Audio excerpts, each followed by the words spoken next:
गुरुर्ब्रह्मा गुरुर्विष्णु गुरुर्देवो महेश्वरा गुरु साक्षात् परब्रह्म तस्मै श्री गुरुवे नमः।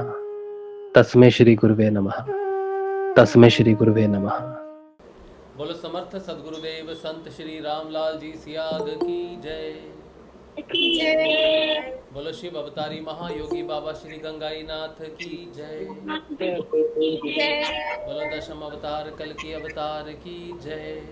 बोलो सनातन धर्म की जय। बोलो पलाना धाम की जय। बोलो काजलवास धाम की जय। बोलो जामसर धाम की जय। जय श्री गुरुदेव, जय श्री दादा गुरुदेव, जय श्री गुरुदेव, जय श्री भजन। चलिए अब शाम को गुरुदेव रामलाल जी से आके सिद्ध योग की बदलाव की हम बात करते हैं। सिद्ध योग से आने वाले परिवर्तन और परिवर्तनों के दौरान जो हमारे भौतिक जीवन में बदलाव आते हैं उनकी हम बात करते हैं। आप में से कोई कुछ बात करना चाहता है तो कर सकता है, कोई बदलाव की बात करना चाहता है या कोई प्रश्न किसी का हो वो पूछ सकता है। जय श्री गुरुदेव। जय श्री गुरुदेव। जय श्री गुरुदेव। अच्छा पूछना नहीं है कुछ?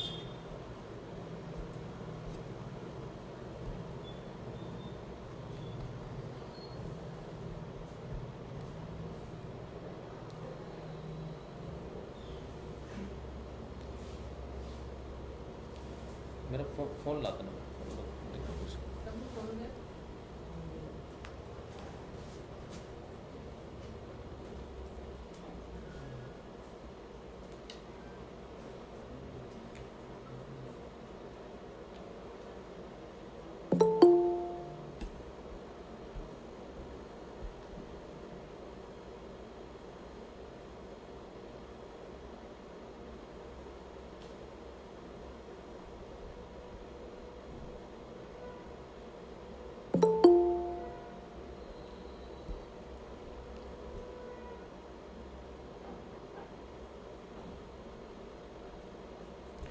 प्रश्न है। कृष्णकांत पंचोली जी का प्रश्न है, उन्होंने मुझे व्हाट्सएप किया था। ये कह रहे हैं गुरु भाई कुछ दिनों से ध्यान के दौरान गले में कांटे आ रहे हैं और आंखों से आंसू गिरते हैं और जब ध्यान खत्म होता है तो आज्ञा चक्कर पर प्रेशर होता है। डर नहीं लगता क्योंकि मेरे श्री गुरुदेव साथ हैं। उसके बाद कह रहे हैं ध्यान 15 मिनट ही करता हूँ सुबह शाम, पर ऊपर वाली क्रिया सुबह ही होती है। तो ऐसी कोई भी क्रिया अगर आपको होती है, ध्यान के दौरान आंसू निकल रहे हैं या फिर गले में कुछ महसूस हो रहा है या कुछ भी ऐसी चीज़ होती है कुंडलिनी की क्रिया के कारण अगर होती है तो ये अच्छी बात है, किसी ना किसी चीज़ के लिए ही हो रही होगी वो। अब इस चीज़ को पर्टिकुलर नहीं एक्सप्लेन कर सकते कि ये क्रिया किस लिए हो रही है या किस पर्टिकुलर चीज़ के लिए हो रही है। बहुत बहुत अलग अलग क्रियाएँ हैं, बहुत अलग अलग क्रियाएँ हैं जिनका हमें नहीं पता कि वो क्यों होती हैं, क्योंकि बहुत बड़ा विज्ञान है। गुरुदेव ने खुद कहा है कि बहुत तरह की क्रियाएँ होती हैं, तो इसका विज्ञान बहुत ज़्यादा बड़ा है। पूर्ण विज्ञान को एक्सप्लेन करना संभव नहीं। तो अब जितने भी हम सिद्ध योग में हैं, सिद्ध योग में बहुत साधक हैं जो साधना में जिनको ऐसी अनुभूतियाँ हो रही हैं, कन्फ्यूजन हो जाती है कई बार बहुत सारी चीज़ों को लेकर कि मैं साधना करता हूँ तो मुझे कई बार कोई कोई प्रॉब्लम हो रही है, क्यों हो रही है, मैं साधना करता हूँ। ये बहुत ही कॉमन क्वेश्चन है कि साधना में साधक का कन्फ्यूज़ होना, क्योंकि कुछ ना कुछ ऐसा होता है जो समझ में नहीं आती आपको चीज़ें। ठीक है, तो थोड़ा सा गुरुदेव पे विश्वास रख के और कुंडलिनी क्रियाओं पे भरोसा करके कि हाँ मुझे ये क्रियाएं हो रही हैं तो इसके कारण मुझे हो सकता है, अपनी क्रियाओं को ध्यान में रखना चाहिए कि मुझे कल ये पर्टिकुलर क्रिया हुई थी या मुझे नेक की क्रिया हुई थी या मुझे यहाँ पर कुछ थप्पड़ पड़े थे या यहाँ पर पड़े थे या पेट में पड़े थे या पीठ में पड़े थे या कानों पे पड़े थे या आँख दबाई गई थी मेरी या फिर सिर में कुछ हुआ था, कौन सी क्रिया हुई थी, तो कहाँ किसके पास में क्या प्रॉब्लम हो सकती है, क्या नहीं हो सकती।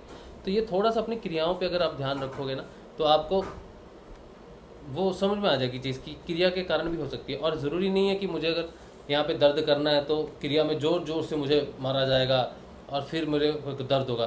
क्रिया में इतनी टप टप ये होगी, बस इतना ही होगा बस और हो सकता है कि अगले दिन पूरा कंधा वो नस पूरी दर्द होती हो या कुछ भी हो रहा हो। ठीक है, तो क्रिया जो कुंडलिनी क्रिया है बहुत ज़्यादा गहरी क्रियाएं होती हैं, उसमें हल्का होने से भी दर्द होता है ज़्यादा।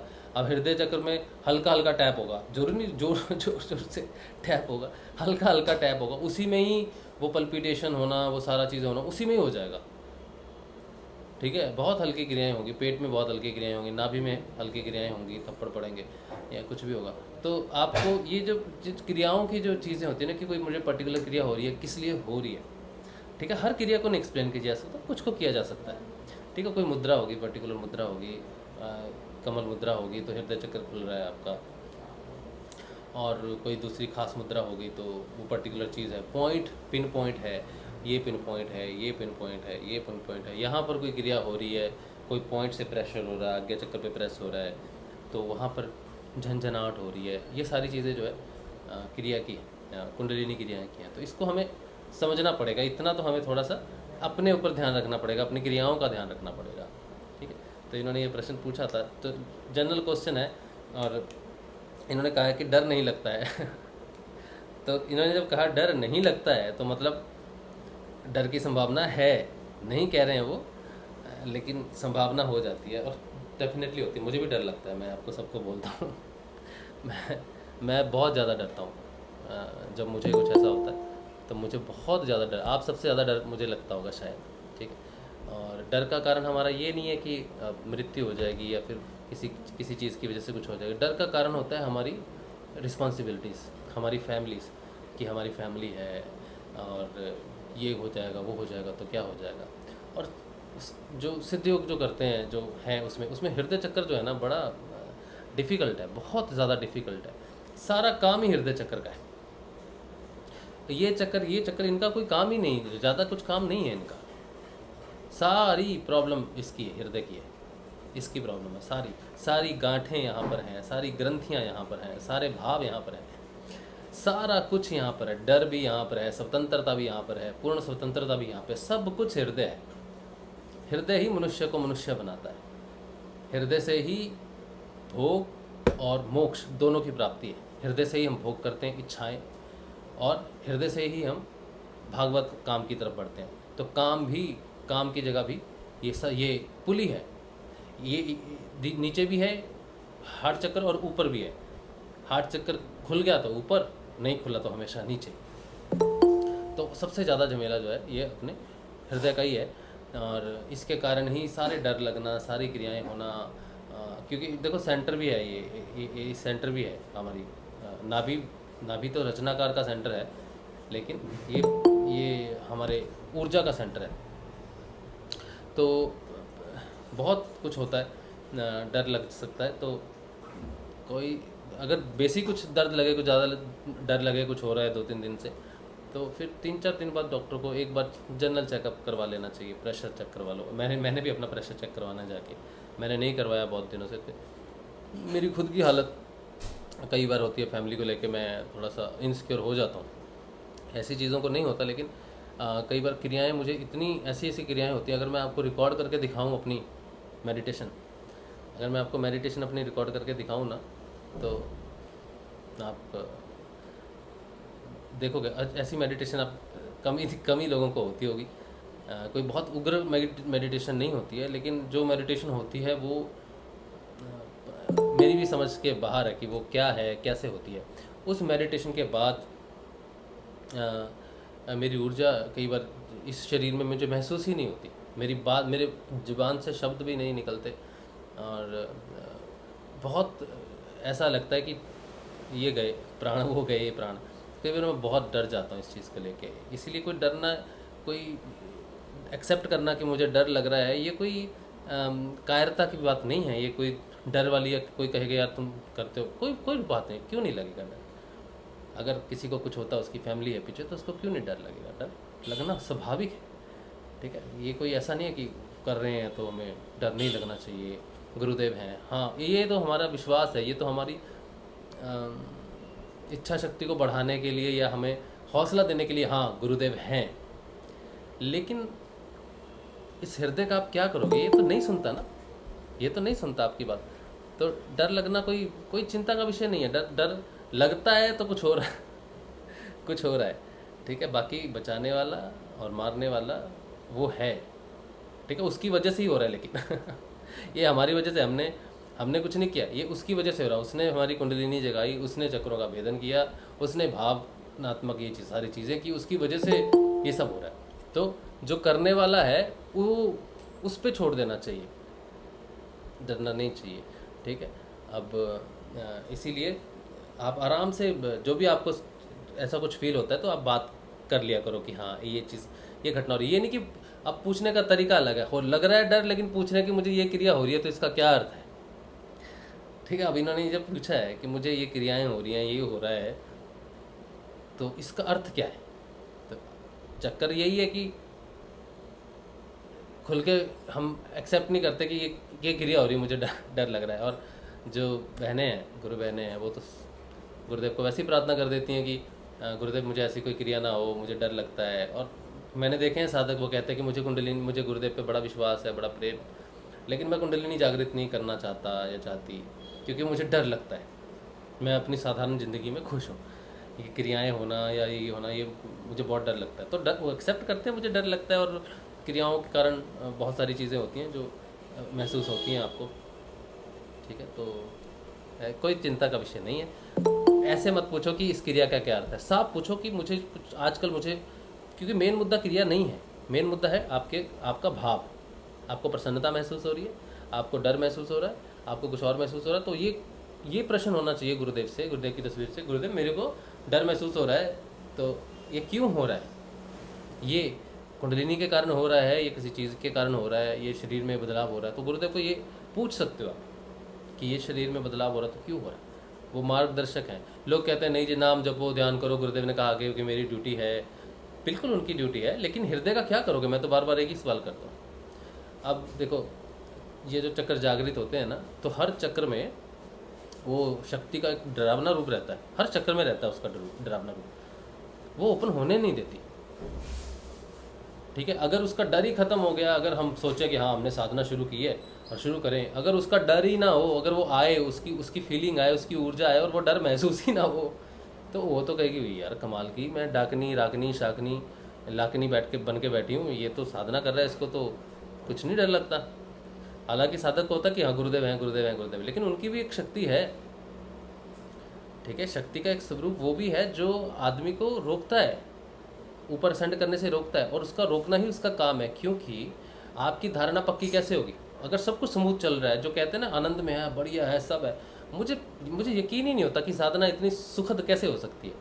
वो जो बैठी हैं, बैठ के शाकनी डाकनी राकनी लाकनी जो भी है, वो जो बैठी हैं, उनका काम है आपको प्योर करना, प्योरीफाई करना, ठीक है। उनका काम है आपको ठहराना कि देख ये हो रहा है, जाना ऊपर, तुझे ऊपर असेंड करना है, ठीक है। तो हर चक्र पे जहाँ जहाँ वो ऊर्जा जाती है, आपको स्वतंत्र करती है। स्वतंत्रता किससे? स्वतंत्रता प्रकृति के कई गुणों से। तो जब वो चीज़ वहाँ पर होगी, फाइट होगी, तो वो साधक अगर महसूस ही ना करे उस चीज़ को, तो वो फाइट कैसे महसूस कर सकता है। प्रॉब्लम ये है कि साधना सुखद पूर्वक उसी की चलती है जो पूर्ण रूप से साधना में है नहीं। वो साधना को किसी प्रकार से बस असिस्टेंस चल रहा है कि हाँ मेरा चल रहा है, लेकिन जो पूर्ण रूप से कहते हैं कि साधना ही मेरा जीवन है, सब कुछ गुरु ही है और गुरु के सिवाय कुछ नहीं है, और वो असेंड बहुत तीव्र गति से करता है, और जब तीव्र गति से असेंड करता है तो फिर हर रोज़ चैलेंजेस है उसके लिए, हर रोज़ चैलेंजेस हैं, ठीक है। और सबसे बड़ा चैलेंज आपके लिए ये है कि आप तो ग्रस्त जीवन में हो, और चैलेंजेस जो ऋषियों मुनियों के लिए आश्रम में जंगलों में लेके 1% या 10% चैलेंज होता है, आपके लिए 100% है। तो अगर उनके लिए 10% है, आपके लिए 100% है, फिर भी आपको डर ना लगे, फिर भी आपका प्रश्न ना खड़ा हो कि मेरे अंदर पर ये भाव पैदा हो रहे हैं, ये चीज़ हो रही है, और आपको हर चक्कर पे सिर्फ आनंद ही महसूस हो, ठीक है। तो पता नहीं गुरुदेव ने तो फिर ये अनबैलेंस्ड सा काम किया है। ये तो भेदभाव है कि एक की यात्रा पूरी आनंदपूर्वक चल रही है और एक की वाट लगी हुई है बेचारे की, हर जगह उसको परेशानी हो रही है, और एक कह रहा है कि मुझे आनंद ही आनंद आ रहा है। तो ये कैसे हो सकता है, ठीक है। तो यात्रा अगर एक जा रही है हमारी, ठीक है, कर्म प्रारब्ध के हिसाब से होता है कुछ, डेफिनेटली होता है, लेकिन अपनी साधना को सच्चाई से सही रूप से सामने रखना चाहिए। साधना का सिर्फ बनावटी रूप सामने नहीं रखना चाहिए। ये भी साधक की, हर साधक की जिम्मेदारी है, ताकि आने वाले साधकों को उसका पता चल सके कि हाँ ये होता है, ये जनरल है, ये नॉर्मल है, हमने एक पथ चुना है, पथ के ऊपर में इस तरह से चीज़ें होती हैं।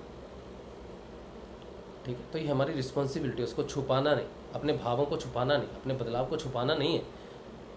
दुनिया को बहादुर बन के, मैं आपके सामने बहादुर बन के बैठ जाऊँ, उसका आपको लाभ नहीं, आपको नुकसान होगा। अगर मैं आपके नुकसान का कारण बनता हूँ तो वो मेरी साधना को नीचे लेके जाएगा। अगर मैं सच कहता हूँ, यहाँ बैठ के सच बोलता हूँ कि ये कारण है, ये मुझे लग रहा है, आप समझते होंगे कि भाई ये ज्ञान की बात करता है या फिर गुरुदेव की बात करते हैं, गुरुदेव का सत्संग होता है, तो शायद ये बड़ा दिख रहा है, ठीक ठाक बैठा है, बोल रहा है और सब ठीक है, बढ़िया है, मस्त है। ऐसा कुछ भी नहीं है। मैं ऐसी बात क्यों कर पा रहा हूँ? मैं आपका प्रश्न, कोई प्रश्न भेजता है तो उसमें से कोई पर्टिकुलर पॉइंट होता है, वो मैं क्यों पकड़ पाता हूँ? क्योंकि गुरुदेव ने मुझे उसमें डाला हुआ है। अगर कोई लिखता है, सारी लाइन लिखता है और उसमें एक शब्द ऐसा लिखता है जिसको वो नहीं लिखना चाहता, उस पर जोर नहीं देना चाहता, लेकिन वो पता चल जाता है, उसका भाव सारा उस चीज़ में हो जाता है। सोचो कि हम कोई रास्ता बना रहे हैं, कोई सीमेंट बना रहे हैं, कोई रास्ता बना रहे हैं, उसमें एक जगह पे हमने जोर नहीं दिया, आराम कर लिया, तो जो गाड़ी निकलेगी उसको तो पता चल जाएगा ना कि यहाँ पे ये चीज़ नरम है, यहाँ पे ये चीज़ सॉफ्ट है। एक मिनट, तो हम, जरूरी नहीं है कि हम किसी चीज़ को दबाव दे के समझे। कोई चीज़ पे हम नहीं दबाव देते ना, तो बाकी शब्दों के साथ वो कम दबाव वाला शब्द ज़्यादा समझ में आता है कि इस पे दबाव कम क्यों दिया हुआ है, इससे बचने की कोशिश शायद क्यों की गई है। ठीक है, इसको छुपाया जा रहा है क्यों, इसको भाव को छुपाया जा रहा है क्यों? तो मैं, ऋषि अरविंदो की आप बुक है जब भी डर लगे, तो उनकी सिर्फ बुक का हेडिंग आप याद करो, चेतना का साहसिक अभियान। साहस का अर्थ क्या होता है? चेतना क्या है? चेतना आपकी आत्मा है, ठीक है, चेतना आपकी जागृति शक्ति है, उसका साहसिक अभियान है। अब साहसिक अभियान से क्या मतलब है जी? ऋषि अरविंदो जी, आपकी इस वर्ड को आप लिखा है, जो उनके शिष्य हैं उन्होंने ये किताब लिखी है उनके ऊपर में, तो लेकिन उन्होंने शब्द दिया है साहसिक। ये भी तो कह सकते हैं ना, चेतना का आनंदिक अभियान, चेतना का अभियान, चेतना के बदलाव का अभियान, चेतना की जागृति का अभियान, पूर्ण जागृति का अभियान, कुछ भी दे सकते थे शब्द, कुछ भी दे सकते थे। लेकिन इतनी बड़ी किताब जिसने इतनी सारी चीज़ें लिखी हैं, उसकी टाइटलिंग जो है वो उसमें देता है साहसिक अभियान। साहस का अभियान है उसका, वो साहस चाहिए उसको, चेतना को। तो इसका मतलब है कि जो पथ है ये ऐसा है जो डगमग करता है ना हरि भाई? हाँ, आपने बताया कि ये जो ज्ञान आप में जो प्रकट हो रहा है, इसके लिए मुझे मैं एक पुस्तक जो मैं अध्ययन कर रहा हूँ उसके अंदर इसका प्रमाण मिला है। अच्छा, तो उसके अंदर एक वाक्य मिला है, ज्ञानम चेतनायाम निहितम। अच्छा, उसका भावार्थ ये बताया गया है कि ये जितना भी बाह्य ज्ञान, जितना भी ज्ञान है वो चेतना के अंदर निहित है, सिर्फ चेतना के ऊपर पर्दा पड़ा हुआ है। जब वो पर्दा हट जाता है तो अंदर से ज्ञान प्रकट हो जाता है। बिल्कुल सही है। तो ये जैसे ज्ञान हमें बाहर से कोई प्राप्त नहीं करना है, जो भी ज्ञान है चेतना के अंदर ही है। स्थापत्य वेद करके हैं तो उसके अंदर इसका वर्णन है कि ज्ञानम चेतनायाम निहितम, यानी हम सब में, एक डॉक्टर भी बैठा है, एक इंजीनियर भी बैठा है, एक ज्ञानी भी बैठा है, एक वेद का अध्ययन करने वाला, एक वास्तु को जानने वाला, एक ज्योतिष को जानने वाला, सब कुछ जानने वाला सबके अंदर है। और उस सब के ऊपर एक अवचेतन का पर्दा है, जिससे ही वो पर्दा हट जाता है तो ज्ञान प्रकट हो जाता है। हाँ, बिल्कुल सही बात है, 100%। आप जैसे कोई भी बात करते हो और जैसे आपने कहा साहसिक अभियान, तो सभी इस टाइटल को पढ़ते हैं, लेकिन आपने उसको टैग किया, उसको समझा, तो वो इसलिए क्योंकि वो अंदर से प्रकट हो रहा है। इस चीज को आपको किसी ने बताया नहीं है कि ये इस पर टैग किया जाए, इसको हाईलाइट किया जाए कि साहसिक क्यों लिखा, कैसे लिखा। ये ज्ञान है जो चेतना के अंदर है, और वो चेतना जागृत होने पर ही ज्ञान बाहर आ सकता है, अन्यथा नहीं आ सकता। नहीं, हाँ, बिल्कुल सही बात है आपकी, ये एकदम सही एक्सप्लेनेशन है।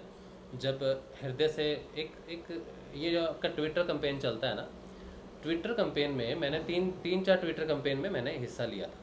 पहले ट्विटर कैंपेन में तो मैंने वही किया जो सबने किया, दूसरे ट्विटर कैंपेन में भी मैंने वही किया जो सबने किया, तीसरे ट्विटर कैंपेन में मुझे लगा कि मैं जो कर रहा हूँ वो सही नहीं है, ये प्रचार सही नहीं है। ऐसे जो भी हम लिख रहे हैं, ड्राफ्ट बना लिए हैं, मैं उस कैंपेन का विरोध नहीं कर रहा, मैं उस कैंपेन को सही रूप से देखने की कोशिश कर रहा हूँ। कैंपेन कोई भी गलत नहीं होता, बहुत अच्छा, बहुत बड़ा और गुरुदेव का कैंपेन है तो हमेशा स्वच्छ अच्छा ही है, जो भी कर रहे हैं अच्छा कर रहे हैं।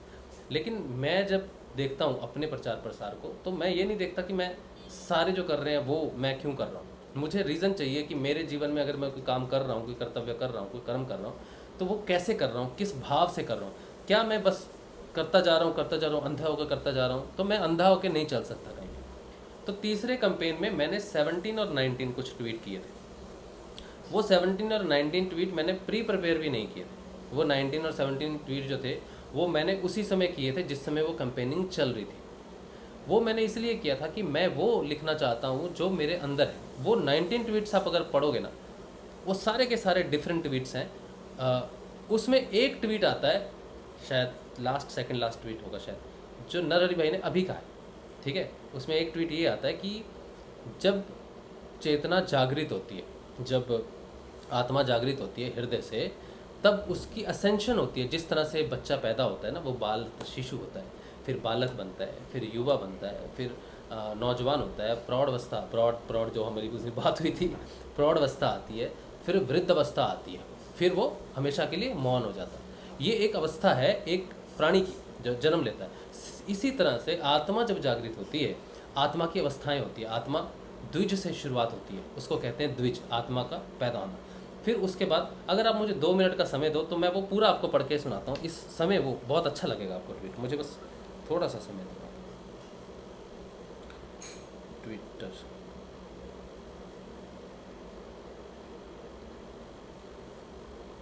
ये रीज़न क्या है मैं बोलने का, ये भी मैं आपको बताऊंगा, ठीक है।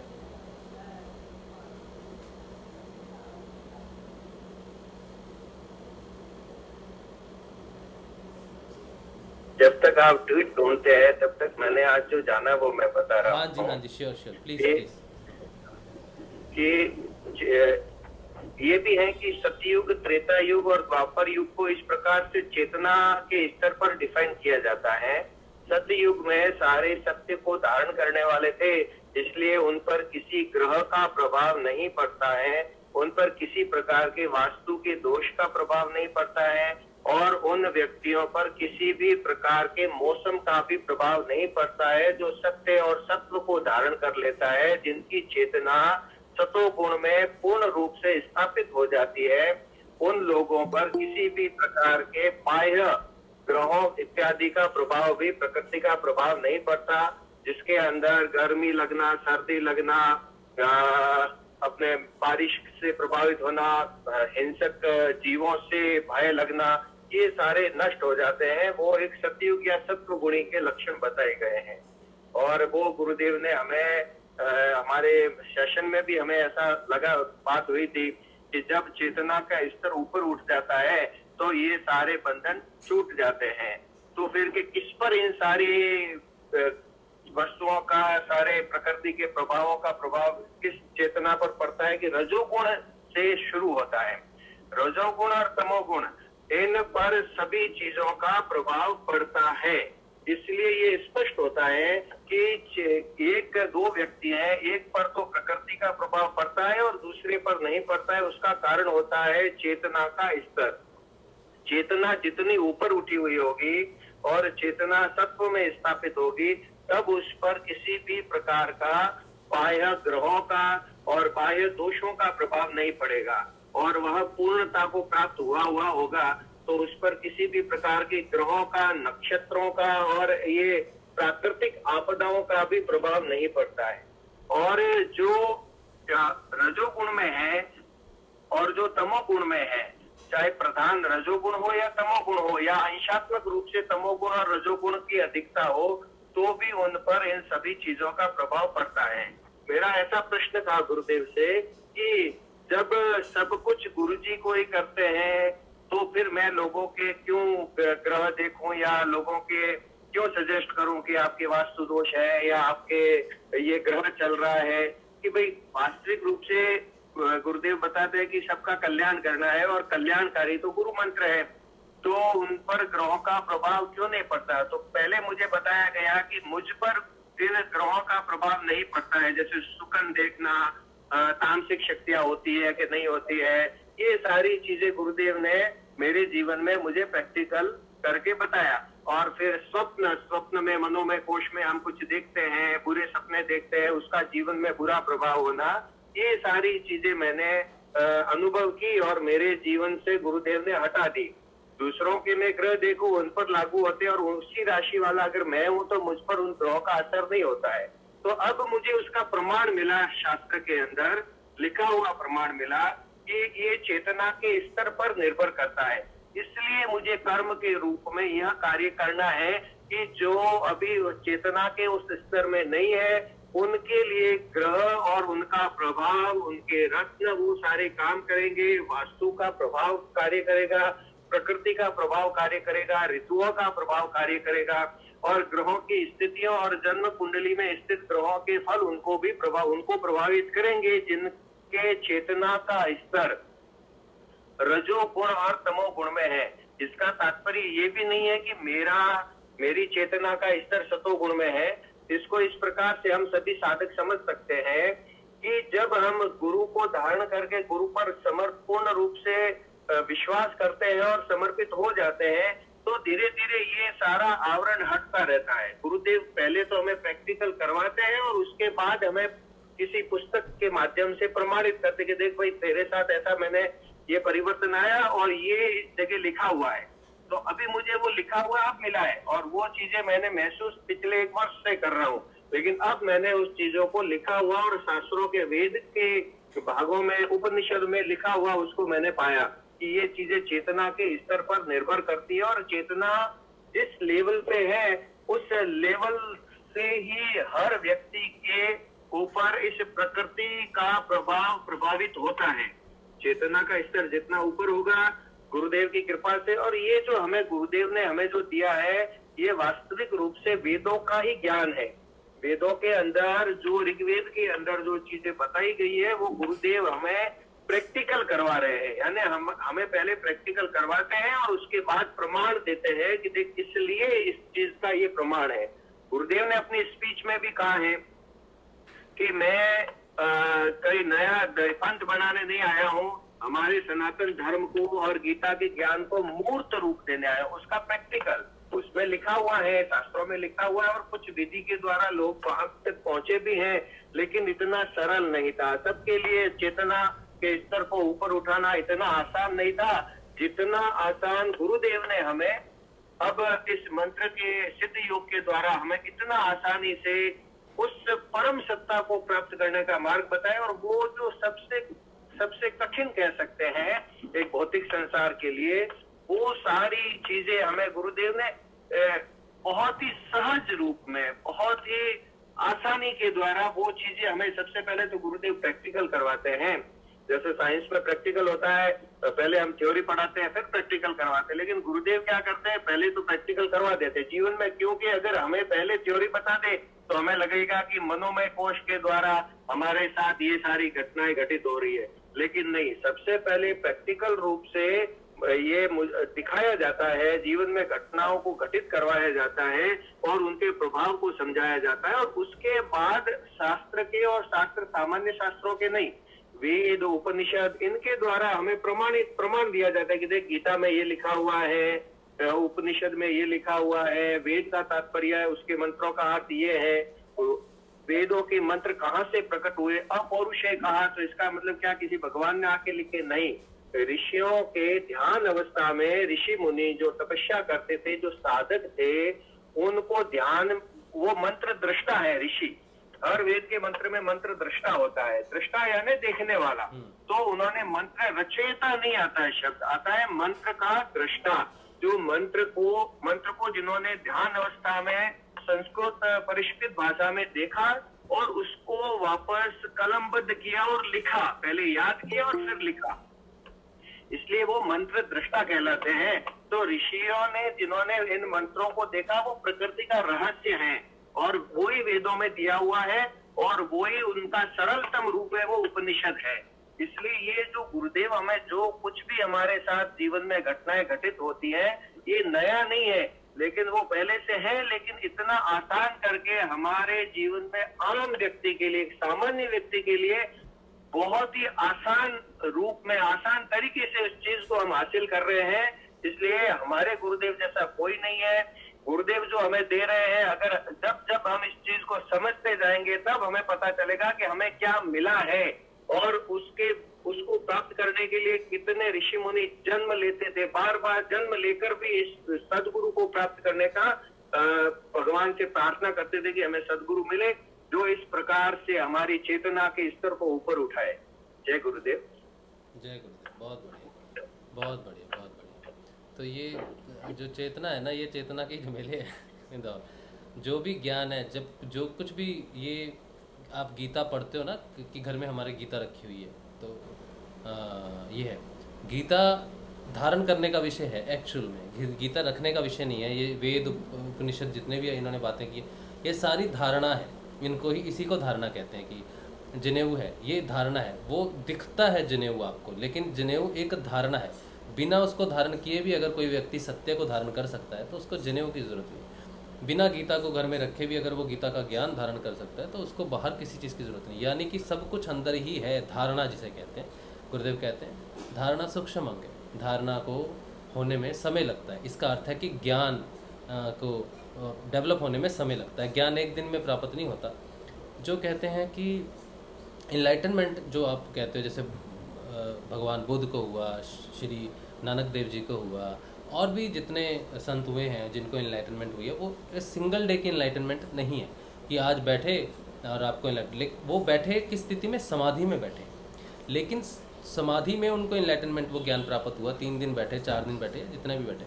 नानक देव जी 3 दिन पानी के अंदर में बैठे थे समाधि लेके, ठीक है। तो जब वो बाहर आए तब उनको इनलाइटनमेंट, पूर्ण इनलाइटनमेंट थी। उससे पहले वो नियमित ध्यान करते थे कई दिनों तक ध्यान में बैठते थे।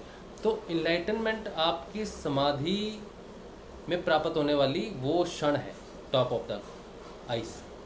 लेकिन वहाँ तक पहुँचने के लिए, समाधि तक पहुँचने के लिए, इनलाइटनमेंट तक पहुँचने के लिए धारणा का पक्का होना जरूरी है। धारणा का अर्थ है ज्ञान का पक्का होना जरूरी है कि मैं जिस रास्ते पे हूँ, मैं जिस तरफ बढ़ रहा हूँ, वो रास्ता क्या है, वो ज्ञान क्या है। नाम जाप और ध्यान बहुत ही प्राइमरी स्टेज है। गुरु के विश्वास के बिना साधक धारणा को धारण ही नहीं कर सकता, ठीक है। इसीलिए नाम जाप और गुरु की आज्ञा का पालन करना सर्वश्रेष्ठ है कि गुरु ने जैसा कहा वैसा ही करो। लेकिन जब वो गुरु की आज्ञा पालन करके वैसा ही करता है जैसा गुरुदेव ने कहा है, तब उसके जीवन में उसको ज्ञान की प्राप्ति होती है। ये उसकी डिमांड या उसकी चॉइस नहीं है कि मुझे ज्ञान मार्ग पे नहीं चलना, या मुझे भक्ति मार्ग पे ही चलना है, ज्ञान पे नहीं चलना। ये आपकी कोई चॉइस नहीं है, ठीक है। आप जैसे आप छोटे बच्चे थे ना, आप बड़े हो गए तो आपके अंगों में परिवर्तन हुआ, ठीक है। जब 13-14 साल के होते हैं तो सारे हार्मोन्स बदल जाते हैं। तो इसमें आपकी चॉइस नहीं है कि नहीं मुझे तो बच्चा ही रहना है मम्मी पापा का, और मुझे नहीं अपने हार्मोन्स बदलाने। तो आप क्या कर सकते हो? कुछ नहीं कर सकते। 14 साल में हार्मोन बदलने शुरू हो जाते हैं। फिर 21 साल में, 17-18 साल में, 8 साल से परिवर्तन शुरू हो जाता है। 8 साल के बाद अपनी एक धारणा बननी शुरू हो जाती है। 14 साल में अंग प्रत्यंग भी अपनी धारणाएँ साबित करना शुरू कर देते हैं। 18-19 साल में तो ये गया वो गया, हवा में फिर कौन कहाँ। तो इन चीज़ों को आप रोक नहीं सकते, ये प्रकृति का नियम है। इसी तरह से आत्मा जब असेंड करती है, गुणों से ऊपर निकलती है, तो हर गुण में व्याप्त उसकी एक नॉलेज है, एक ज्ञान है। जिस तरह इन्होंने कहा कि सब कुछ अंदर ही है। इंजीनियर, डॉक्टर, फिलोसोफर जो भी है वो सारे अंदर है। वो इसलिए है कि आत्मा सर्वज्ञानी है, ठीक है। आत्मा सर्वज्ञानी है, इसीलिए तो वो असेंशन को समझना ज़रूरी है, अपनी साधना को ज़रूरी है। इसीलिए ये जो बुक का नाम है कि ये साहसिक अभियान है। तो समाधि तक विकसित होना आसान नहीं, समाधि तक विकसित होना कोई आनंद पूर्ण यात्रा नहीं है। अपने गुणों से लड़ना, तमस गुणों से लड़ना पड़ता है। ये भूत प्रेत, ये जो बाहर की बाधाएं होती हैं, ये इसको बाहर रखो। ये तो प्रकृति, ये तो आपदाएं, कर्म प्रारब्ध की वजह से फंस गए आप उस सारी चीज़ों में। इन सबको छोड़ो, सब क्लीन करो, उसके बाद आप गुणों की बात करो। अंदर जो गुण होते हैं उनसे युद्ध आपका अंदर चलता है। और वो युद्ध क्या है? वो है आपकी पहले की धारणा, यानी कि पहले से जो लेप चढ़ा हुआ है वो एक धारणा है आपकी। उस धारणा को उतारना बड़ा मुश्किल है। वहाँ पे अहंकार कहता नहीं नहीं, ये तो मैंने सीखा था, ये तो मैंने पढ़ा था, ये कैसे गलत हो सकता है, ये बकवास है, ऐसे नहीं हो सकता। तो उस धारणा को जो हमने इतने जन्मों से धारण की हुई है और इस जन्म में आके उसको और भी गूढ़ा पक्का कर लिया है अपनी एजुकेशन की वजह से, अपनी फिलॉसफी और अपने साइकोलॉजी की वजह से, कि मैं एक स्वतंत्र सोच वाला इंसान हूँ, पढ़ा लिखा इंसान हूँ, तो मुझे पता है क्या गलत है क्या सही है। ये जो आवरण हमने चढ़ लिया ना, ये आवरण उस धारणा को उतरने नहीं देता जिस धारणा को शून्य होना ज़रूरी है। क्योंकि आध्यात्मिक धारणा एक अलग धारणा है टोटल, वहाँ पे आपकी फिलॉसफी आपकी साइकोलॉजी नहीं चलती। गुरुदेव ने साहब क्या बुद्धि का प्रयोग नहीं करते। तो धारणा को उतारना बहुत मुश्किल काम है, आनंद का काम नहीं है। अपने अपने ही धारण किए सब्जेक्ट्स को सामने रख के कहना कि अच्छा ये शायद ऐसा नहीं हो सकता, ठीक है क्या ऑप्शन हो सकती है। तो अपने आप को अधारण करना और फिर अध्यात्म को धारण करना, ठीक है, और फिर नई चुनौतियों को लेना, नई चीज़ों को धारण करना। तो आपका शरीर जो है वो आपकी धारणा के हिसाब से चलता आ रहा है, आपके खाने पीने के हिसाब से चलता आ रहा है, आपके उसके हिसाब, उसमें बहुत सारे परिवर्तन होते हैं, बहुत सारे परिवर्तन होते हैं, बहुत ही सूक्ष्म परिवर्तन होते हैं। मैं खुद ये फील करता हूँ कि मेरे को जो डर की बात हमने की थी, ये डर इसीलिए लगता है कि शरीर में अजीब से परिवर्तन होते हैं, ठीक है। कई बार वो धारणा उतरती नहीं जो पहले की है कि मुझे कुछ नहीं हो सकता भाई, मैं तो सिद्ध योग करता हूँ, मैं बीमार हो ही नहीं सकता। ये धारणा को कैसे उतारोगे? गुरुदेव हमेशा मेरे साथ है, गुरुदेव हमेशा रक्षा करते हैं, सिद्ध योग होने वाला कभी बीमार ही नहीं हो सकता। इस धारणा को उतारना इतना मुश्किल है। गुरुदेव हैं, गुरुदेव हैं, गुरुदेव के चक्कर में धारणा और भी ज़्यादा कठिन हो जाती है उतारनी। ये एक्सेप्ट करना चाहिए कि मैं एक यात्रा पे हूँ, उस यात्रा में मेरे शरीर पे बहुत सारे प्रभाव अंदर से बदलेंगे, मेरा डीएनए बदलेगा, मेरा ब्लड प्रेशर बदलेगा, मेरी सांसों की रिदम बदलेगी। सांसों की रिदम ही सब कुछ है। मन क्या है? मन प्राणों के अधीन हुआ एक तत्व है। प्राण जैसे चलेंगे वैसे ही वो चलाएगा। प्राण रुक जाएंगे तो मन रुक जाएगा, प्राण चलायमान हो जाएंगे तो मन चलायमान हो जाएगा। तो मुझे अगर गुरुदेव ने अगर मंत्र दिया कि मन मन में जाप करो, मैं काम करता हूँ, तुम इसको जाप में लगा कर करो, मैं काम करता हूँ, तो श्वासों का रुकना, श्वासों का तेज होना, धीमे होना, अटकना, ये करना वो करना, उसका शुद्धिकरण, ठोक पिटाई होनी जरूरी है। और जब वो पूर्ण रूप से स्वस्थ हो जाएंगे, कंट्रोल करने के लिए हो जाएंगे, तब वो कहेंगे चल क्या करना है, कुंभक लगाना है, ठीक है। तो मन को कंट्रोल करने के लिए प्राणों का मजबूत होना जरूरी है। अभी हमारे प्राण वीक हैं, ठीक है। वीक प्राण आपके मन को कंट्रोल नहीं कर सकते, वो तो वृत्तियों में फंसा हुआ है, कभी तमस में, कभी इधर कभी उधर कभी उधर होगा। वो खाएगा पिएगा करेगा वो सारी चीज़ें, उसका इफेक्ट प्राण पे पड़ेगा, प्राण और कमजोर हो जाएंगे।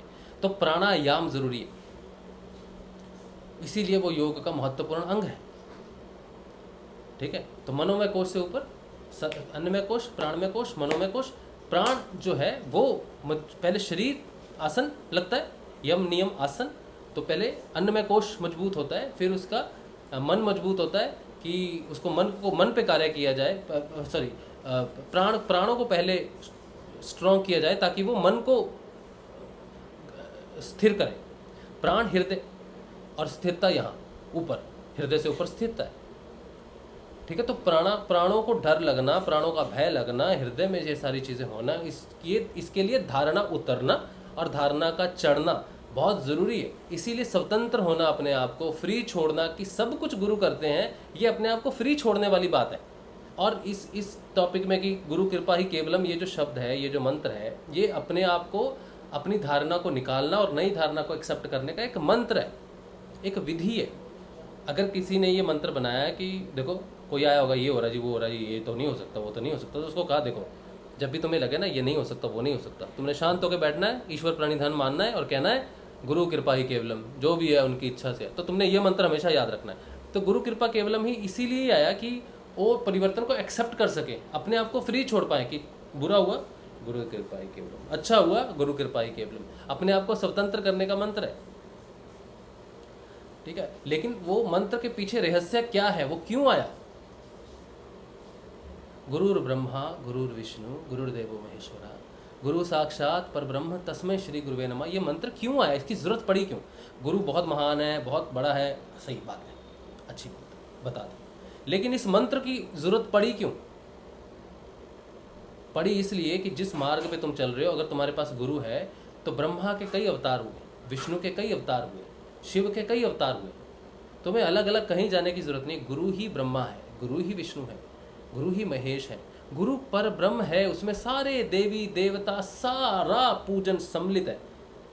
तस्मै श्री गुरुवे नमः। मैंने अगर गुरु को झुक दिया, गुरु को प्रणाम कर दिया, तो मैंने समस्त ब्रह्मांड को प्रणाम कर दिया। इसमें अगर डाउट है, अगर इस मंत्र की सिद्धि आपको नहीं होती है, सिद्धि का अर्थ है इसमें अगर डाउट रहता है कि नहीं नहीं वो परब्रह्म नहीं है, तो आप पूछोगे हमारे ये व्रत आ रहे हैं, हमारी ये चीज़ आ रही है, हम इसको कैसे करें, उसको कैसे करें, तो इसका मतलब है आज तक आपने ये मंत्र पढ़ा तो बहुत बार, लेकिन इसकी धारणा नहीं की। इस मंत्र की सिंपल धारणा है कि मेरा गुरु ही सब कुछ है और कुछ भी नहीं चाहिए।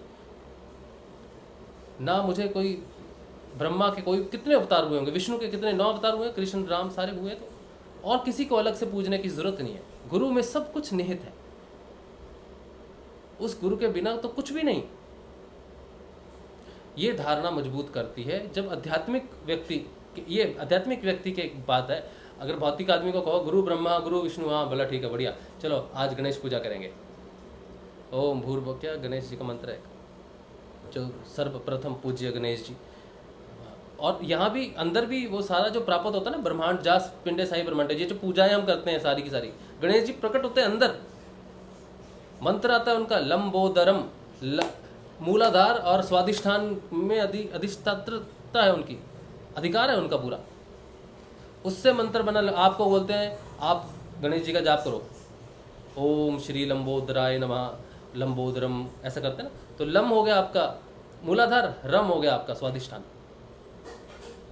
और ये ब बहुत महत्वपूर्ण है, ये ब द ये बहुत महत्वपूर्ण शब्द हैं, ये सारे मंत्र हैं, लेकिन अंदर जब जाता है व्यक्ति तब साधक अंदर अलग बात है, तब वो इन चीज़ों को समझता है। तो इस पथ पे जब बढ़ना है तो अपनी धारणा को आधारण करना गुरु कृपा ही केवलम, और नई धारणा को धारण करना गुरु कृपा ही केवलम, और गुरु ही ब्रह्म है, सब कुछ है। अंदर जाना अपने और सारी चीज़ों को देखना और अपने शरीर के परिवर्तन को समझना, एक्सेप्ट करना।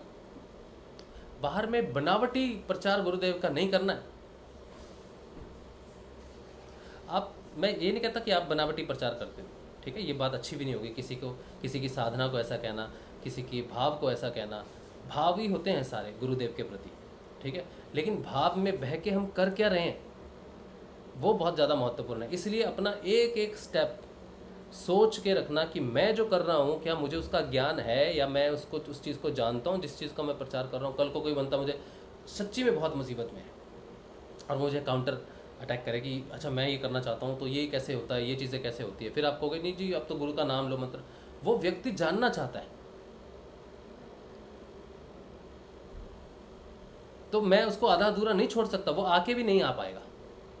मैं चाहता हूँ अगर मेरे प्रचार से कोई व्यक्ति मेरे से जुड़े या मेरे से बात करे तो मैं उसको बताऊँ कि मैंने ये क्यों लिखा था। मैं एक्सेप्ट भी करूँगा कि मेरी ये समस्या थी और ये समस्या भी है, लेकिन इस तरह से ये चेंजेस हुए हैं, ये गलत चीज़ है, आप करो, इससे प्रभाव पड़ता है, समय लगता है, ये यात्रा है, इसमें भी परिवर्तन आते हैं, इसमें भी दुख तकलीफ होते हैं जैसे नॉर्मल भौतिक जीवन में होते हैं। बट इसमें एक सुरक्षा कवच रहता है, एक गुरु रहता है, एक आश्रय रहता है जिसकी तरफ हम देख सकते हैं, जो हमारा हाथ पकड़ के चलता है। तो इसमें सिक्योरिटी है। जैसे लाइफ इंश्योरेंस लेते हो आप अपनी सिक्योरिटी के लिए, इस तरह से आध्यात्मिक यात्रा की लाइफ इंश्योरेंस है गुरु। आध्यात्मिक इंश्योरेंस गुरु है, वो भी वैसी है, वो भी वैसे। वहाँ आप बाहर की इंश्योरेंस लेते हो, यहाँ पर आपको आत्मिक इंश्योरेंस गुरु देता है। तो ये सारे परिवर्तन जो हैं ये आसान नहीं है। आप जिस यात्रा में हो उस यात्रा को एक्सेप्ट करो, वो सही चीज़ सामने लाओ ताकि सबको लगे कि हाँ हम सब मिलके चल रहे हैं एक साथ। एक व्यक्ति बड़ा दुखी होता है ग्रुप में और वो बेचारा बार बार लिखता है कि मुझे गुरुदेव का 1 घंटे का मंत्र दे दो, या लिखेगा कि क्या सिर्फ मंत्र जाप नहीं कर पा रहा तो मैं क्या करूँ। वो बहुत परेशान रहता है। रिप्लाई करने वाले का भाव अलग होता है, वो किस भाव में करता है वो अलग होता है, लेकिन जो प्रश्न पूछता है ना मजबूरी में, तो 200-250 लोगों को ग्रुप के अंदर में, उसकी यातना अलग है।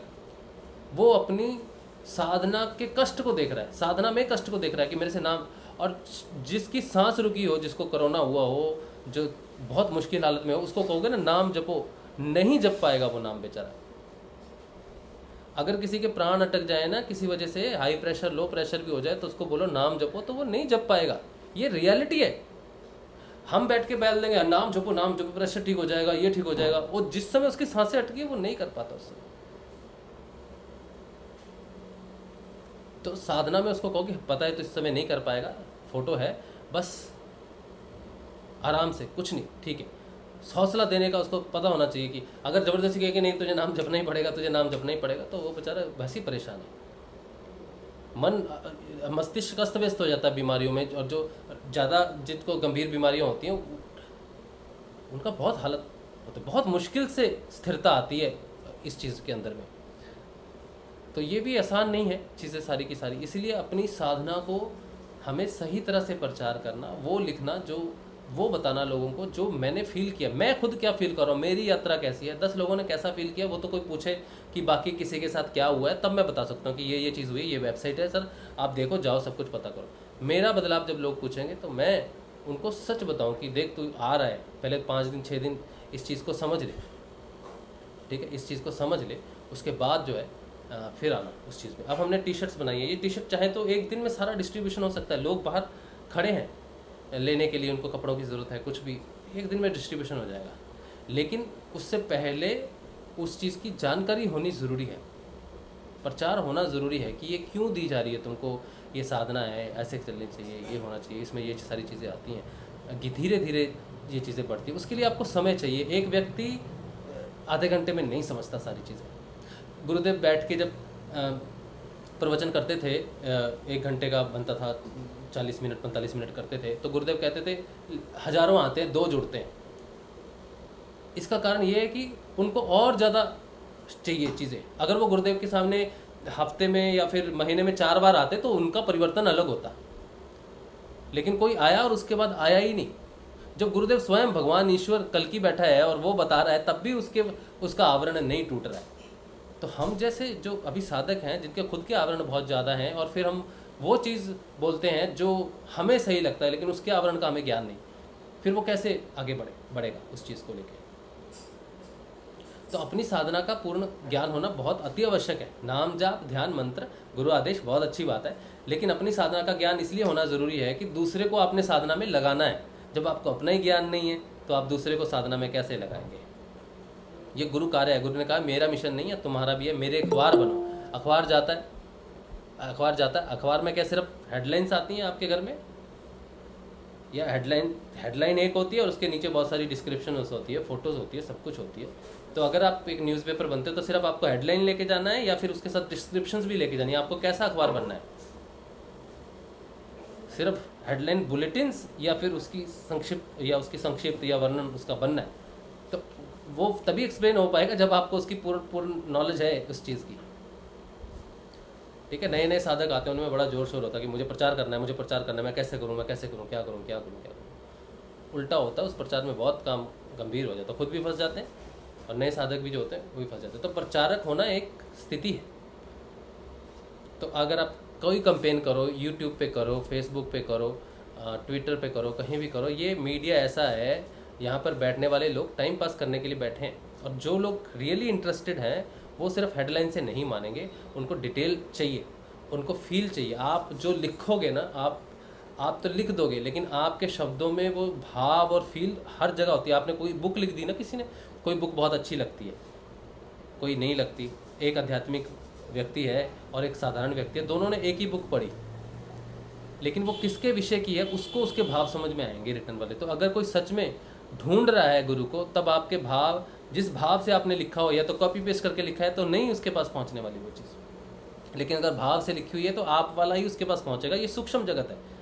आप किसी से कनेक्ट करते हो तो अंदर से कनेक्ट करते हो, भाव से कनेक्ट करते हो, शब्दों से कोई कनेक्ट नहीं होता। शब्द तो पता चल जाते हैं, जाली है, बनावटी है, मीठे हैं, मीठी गोली है, पता चल जाता है मीठी गोली का, लेकिन भाव होते हैं, भाव की अपनी चीज़ होती है। तो सबसे पहले नीचे ज्ञान है, ज्ञान से अर्थ है, अर्थ से शब्द है, शब्द से आगे गुरुदेव कहते हैं कि समझे कि नहीं समझे। वो बिल्कुल नॉर्मल तरीके से गुरुदेव पूछते हैं, सबसे इजी तरीके में आके पूछते हैं, गहरा लेके नहीं जाते। लोग कहते हैं गुरुदेव ने तो ये नहीं कहा, वो नहीं कहा, तो वो बिल्कुल, क्योंकि जानते हैं कि इस युग में सिर्फ 2 ही चीज़ें पूछ सकता हूँ मैं, तू समझा कि तू नहीं समझा। गुरुदेव का यही बार बार वो पूछते थे, तुम समझे हो कि नहीं समझे हो। बिल्कुल सिंपल तौर पे बार बार चुनौती देते हैं हमें, कान खड़े रखो, कान खुले रखो, समझे नहीं समझे, जैसे टीचर पूछता है, चुनौती देते हैं हमारी जागृति की, कि जाग रहे हो तो सोए तो नहीं। तो बिल्कुल अगर गुरुदेव यहाँ ज्ञान की बात करने लग जाए, जो सिंपल अर्थ शब्दों को नहीं समझ पा रहे उनको भी पूछना पड़ रहा है समझे कि नहीं समझे। अगर यहाँ ज्ञान गुरुदेव गहरा देने लग जाए तो वो तो बेचारे सो जाएंगे वहाँ पर, तो सब उनको समझ ही नहीं आएगा क्या बात हो रही है। गुरुदेव ने ये बात साफ कही है कि इस जगत के ऊपर जो लोग हैं ना, उसका जब ये न्यूज़ वाले रिपोर्टिंग करते थे गुरुदेव के पास आके, तो कहते थे मैं इंटरव्यू नहीं देता, मैं क्या इंटरव्यू दूं इन लोगों को, मैं क्या बताऊं और ये क्या समझेंगे। लोग कहते हैं कि हाँ इंटरव्यू हो, गुरुदेव का छपेगा, अखबार में आएगा। गुरुदेव कहते थे मैं नहीं देता इंटरव्यू, क्योंकि मैं इसे जो बताने वाला हूँ इसे समझ में ही नहीं आने वाला। तो मैं इसे कहता हूँ तू ध्यान कर ले, तुझे जो ध्यान में तू जो महसूस करेगा तू वही लिख देना जाके, जा मेरे से कुछ नहीं। क्योंकि गुरुदेव को पता है कि जो ज्ञान मेरे पास है वो समझने को, वो धारण करने को धारणा इनके पास नहीं है। ये मेरे शब्दों को सुन ले, उसको ही अनुसरण करें, तब ये ज्ञान तक पहुंचेंगे। ज्ञान बहुत सूक्ष्म अंग है और आज की स्थिति ऐसी ही है साधकों की, वो शब्द में ही अटक के हैं गुरुदेव के, ज्ञान तक कोई पहुंचा ही नहीं, नीचे पहुंचते नहीं, बहुत मुश्किल से पहुंचते हैं। वो भी जब वो ये समझते हैं कि मेरे को गुरुदेव यात्रा करवा रहे हैं। सामूहिक रूप से जो दीक्षा मिली है वो एक जनरल समझे कि नहीं समझे, बहुत बाहरी आवरण की बात की है गुरुदेव ने। मैं तो अंदर जा रहा हूँ, मैं तो वहाँ जा रहा हूँ जहाँ गुरुदेव लेके जाना चाहते हैं। गुरुदेव कहते थे कि क्या समझाऊँ मैं तुम्हें, तुम करो तो तुम समझो। तो उन्होंने कहा है कि बड़े लोग हैं, ऊपर भी और नीचे भी अनंत लोग हैं, लेकिन मैं उस लोग तो इस लोग को नहीं समझ रहे, तो मैं उस लोग की बात करूँगा तो बोले ले भाई कहाँ से आ गया। ये गुरुदेव के शब्द हैं। यही बात गुरु नानक देव जी ने कही है। बोलते हैं ये जो आकाश आप देखते हो ना, इस आकाश के ऊपर अनंत आकाश है। ये जो पृथ्वी देखते हो इसके नीचे अनंत पृथ्वी है, पताल है, लेकिन कोई उसको एक्सप्लेन नहीं करता। क्यों करेगा? आप करो तो जानो। अच्छा कर लिया गुरुदेव, मैंने कर लिया, मैं कर रहा हूँ, तो मैं एक आकाश से दूसरे चिदाकाश में जब मैं पहुंचूंगा, ठीक है, चिदाकाश में पहुंचूंगा तो मुझे तो बहुत कुछ पता चल जाएगा। अब जब मुझे सब पता चला है तो मैं क्यों ना बताऊं दुनिया को, क्यों ना सबको कहेंगे ये तो गजब है, ये तो अजीब चीज़ है। जहाँ तक वो समझेंगे ठीक है, जहाँ इस साधक की अपनी भी तो कुछ चीज़ें हैं ना, वो समझ के उस चीज़ को एक्सप्लेन कर रहे हैं। लेकिन चिदाकाश तक पहुँचना, ठीक है, बहुत कठिन यात्रा है। इसलिए अपनी यात्रा को आप समझो और डरो नहीं उस चीज़ से, एक्सेप्टेंस से डरो नहीं। जो चीज़ आती है गुरुदेव को साफ बोलो, गुरुदेव आप तो हो। ऐसा करने से गुरुदेव मुझे डर लग रहा है, गुरुदेव मुझे ये प्रॉब्लम हो रही है, मुझे डर लग रहा है, मेरा मार्गदर्शन करो। खुले शब्दों में साफ बात करो। हिचकिचा के डर के बात करने की गुरु से क्या जरूरत है?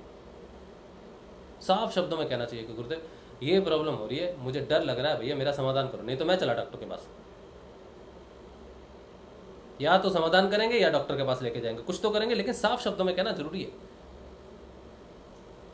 सिर्फ गुरुदेव हाँ, गुरुदेव हैं, गुरुदेव हैं, गुरुदेव हैं, बात करो। उन्होंने कहा मेरी तस्वीर से बात करो, मेरी तस्वीर तुमसे बात करेगी। तो चाहते हैं कि आप ओपन अप हो जाओ, अपनी किसी से बात मत करो, किसी को अपना डर मत बताओ, इसको तो बताओ।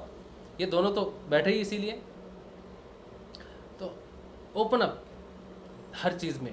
तो जैसे आत्मा का आवरण उतरेगा तभी उतरेगा जब एक्सेप्टेंस करोगे, जब आप अपने आप के दर्शन ही नहीं करोगे, अपनी साधना का अपना रूप जो आप देख रहे हो वो बात ही नहीं करोगे, बताओगे ही नहीं, तो फिर आप उसका साक्षात्कार कैसे करोगे? अपनी सिचुएशंस का साक्षात्कार कैसे करोगे? गुणों का साक्षात्कार कैसे करोगे?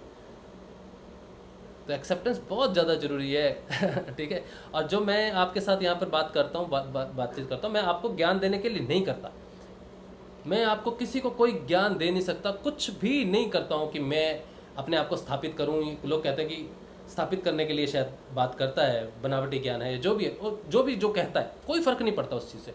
मैं अपने आप को आपके सामने प्रतिष्ठित करना ही नहीं चाहता, क्योंकि उसका कोई फ़ायदा ही नहीं है। मैं आपके सामने जो भी बात कर रहा हूँ आज या करता हूँ वो मेरी अवस्था की बात करता हूँ। मैं आपको बताता हूँ कि मेरी ये अवस्था है, सिर्फ आपके साथ मैं शेयर करता हूँ उस चीज़ को। आप भी वो अवस्था शेयर कर सकते हो।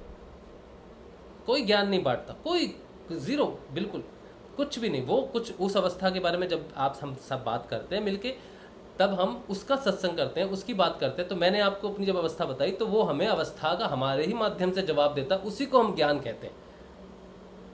मेरी अवस्थाओं का वर्णन जब आपके साथ बात होती है तब वो करता है हमारे ही माध्यम से, आपके माध्यम से, उसी को हम ज्ञान कहते हैं। अलग कुछ भी नहीं है, कोई किताब से नहीं आता कुछ, मेरा अपना कुछ नहीं, आपका कुछ नहीं है, उसका जवाब है हमारी अवस्थाओं के लिए, वही हमारा ज्ञान है। मेरी अवस्था का मुझे ज्ञान हो जाए, यही मेरा ज्ञान है, यही मेरा आत्मज्ञान है कि मेरी आज ये अवस्था है। आवरण उतर गया, ये नई चीज़ देख रहा हूँ मैं गुरुदेव, ये क्या चीज़ है? तो बोलते ये चीज़ ये है। जैसे नरहरि भाई ने कहा कि आवरण उतरता जाएगा, तो एक आवरण उतर गया, नया चीज़ आ गई, फिर गुरुदेव से पूछा, एक उतर गया, फिर नया आया, इससे सारे आवरण उतरते रहेंगे, सारे मैल उतर रहेंगे और शुद्ध चेतना आपके सामने प्रस्तुत हो जाएगी। फिर वो सारे आवरण को उतरते हुए देखती है, जानती है, तो आगे बढ़ती है। ठीक है, अच्छा अब चलो YouTube पे थोड़ा जाते हैं, और YouTube पे शायद कुछ प्रश्न है, वो मैं ले लेता हूँ फटाफट। अब ये प्रश्न है, अब हमें तो नहीं पता और हम इनको पढ़ेंगे तब हमें हमारी अवस्थाओं के माध्यम से ही ज्ञान प्राप्त होगा। ठीक है, कोई किताब में ये प्रश्न लिखा नहीं होगा, उसका जवाब ढूंढने नहीं जाना पड़ेगा, बस हमारी अवस्थाएं ही हमको बताएंगी, वो ज्ञान कराएंगी हमको, क्योंकि हम उसको बोलेंगे, हम उसको बात करेंगे, इसलिए वो स्पष्ट हो जाएगा, अर्थ शब्द रूप में आके व्याप्त हो जाएगा। जब तक ज्ञान अंदर है, दबा हुआ है, उसका कोई महत्व नहीं। जब वो अर्थ से शब्द में प्रकट हो जाएगा तब वो ज्ञान सिद्ध हो जाएगा। ठीक है, तो आप जो प्रश्न पूछोगे उसके रूप में जो शब्द प्रकट होंगे तब ज्ञान सिद्ध होगा, नहीं तो ज्ञान किस काम का है? जो दबा हुआ ज्ञान है किसी काम का नहीं। ठीक है, अच्छा चलिए, बबली भारद्वाज जी कह रही हैं, कल हम एक घर गए थे, वहाँ देखा कि हर रूम में राधा कृष्ण की फ़ोटो देखी जो उनकी दीवार में लगी हुई थी। वह फैमिली कृष्ण भक्त नहीं है, क्या इसमें गुरुदेव का कोई संदेश हो सकता है? उसके बाद कह रही हैं, क्या सब कुछ हमारे साथ में होता है? लोग तो यही कहते हैं, क्या यह सही है? लेकिन हम तो सोचते हैं कुछ और ही होता है, और है सत्य, यह सत्य कहाँ तक सत्य है? एक मेरी पास की नज़र थोड़ी कमज़ोर है चश्मा है लेकिन मैं पहनता नहीं हूँ। ठीक है, दिखता मुझे साफ है, लेकिन देखें, पहन के देखें कैसा लगता है। रोज़ मुझे बहुत झुकना पड़ता है। ये मैंने तब बनवाया था जब मुझे शांभवी मुद्रा लगने वाली थी और मैं डॉक्टर के पास गया था। मुझे धुंधला दिखता था बहुत, वो धुंधला दिखना बंद हो गया, इससे दर्द होता था सिर में पहन के। लेकिन ये है कि पास इतनी पास तक तो ठीक है, लेकिन अभी देखता हूँ मैं दिखता कि नहीं। अब ये भी देख लो, मैंने ऐसे ही बनाया था, जोकर लगता हूँ वैसे मैं इसमें अक्षर बड़े दिखते हैं वैसे।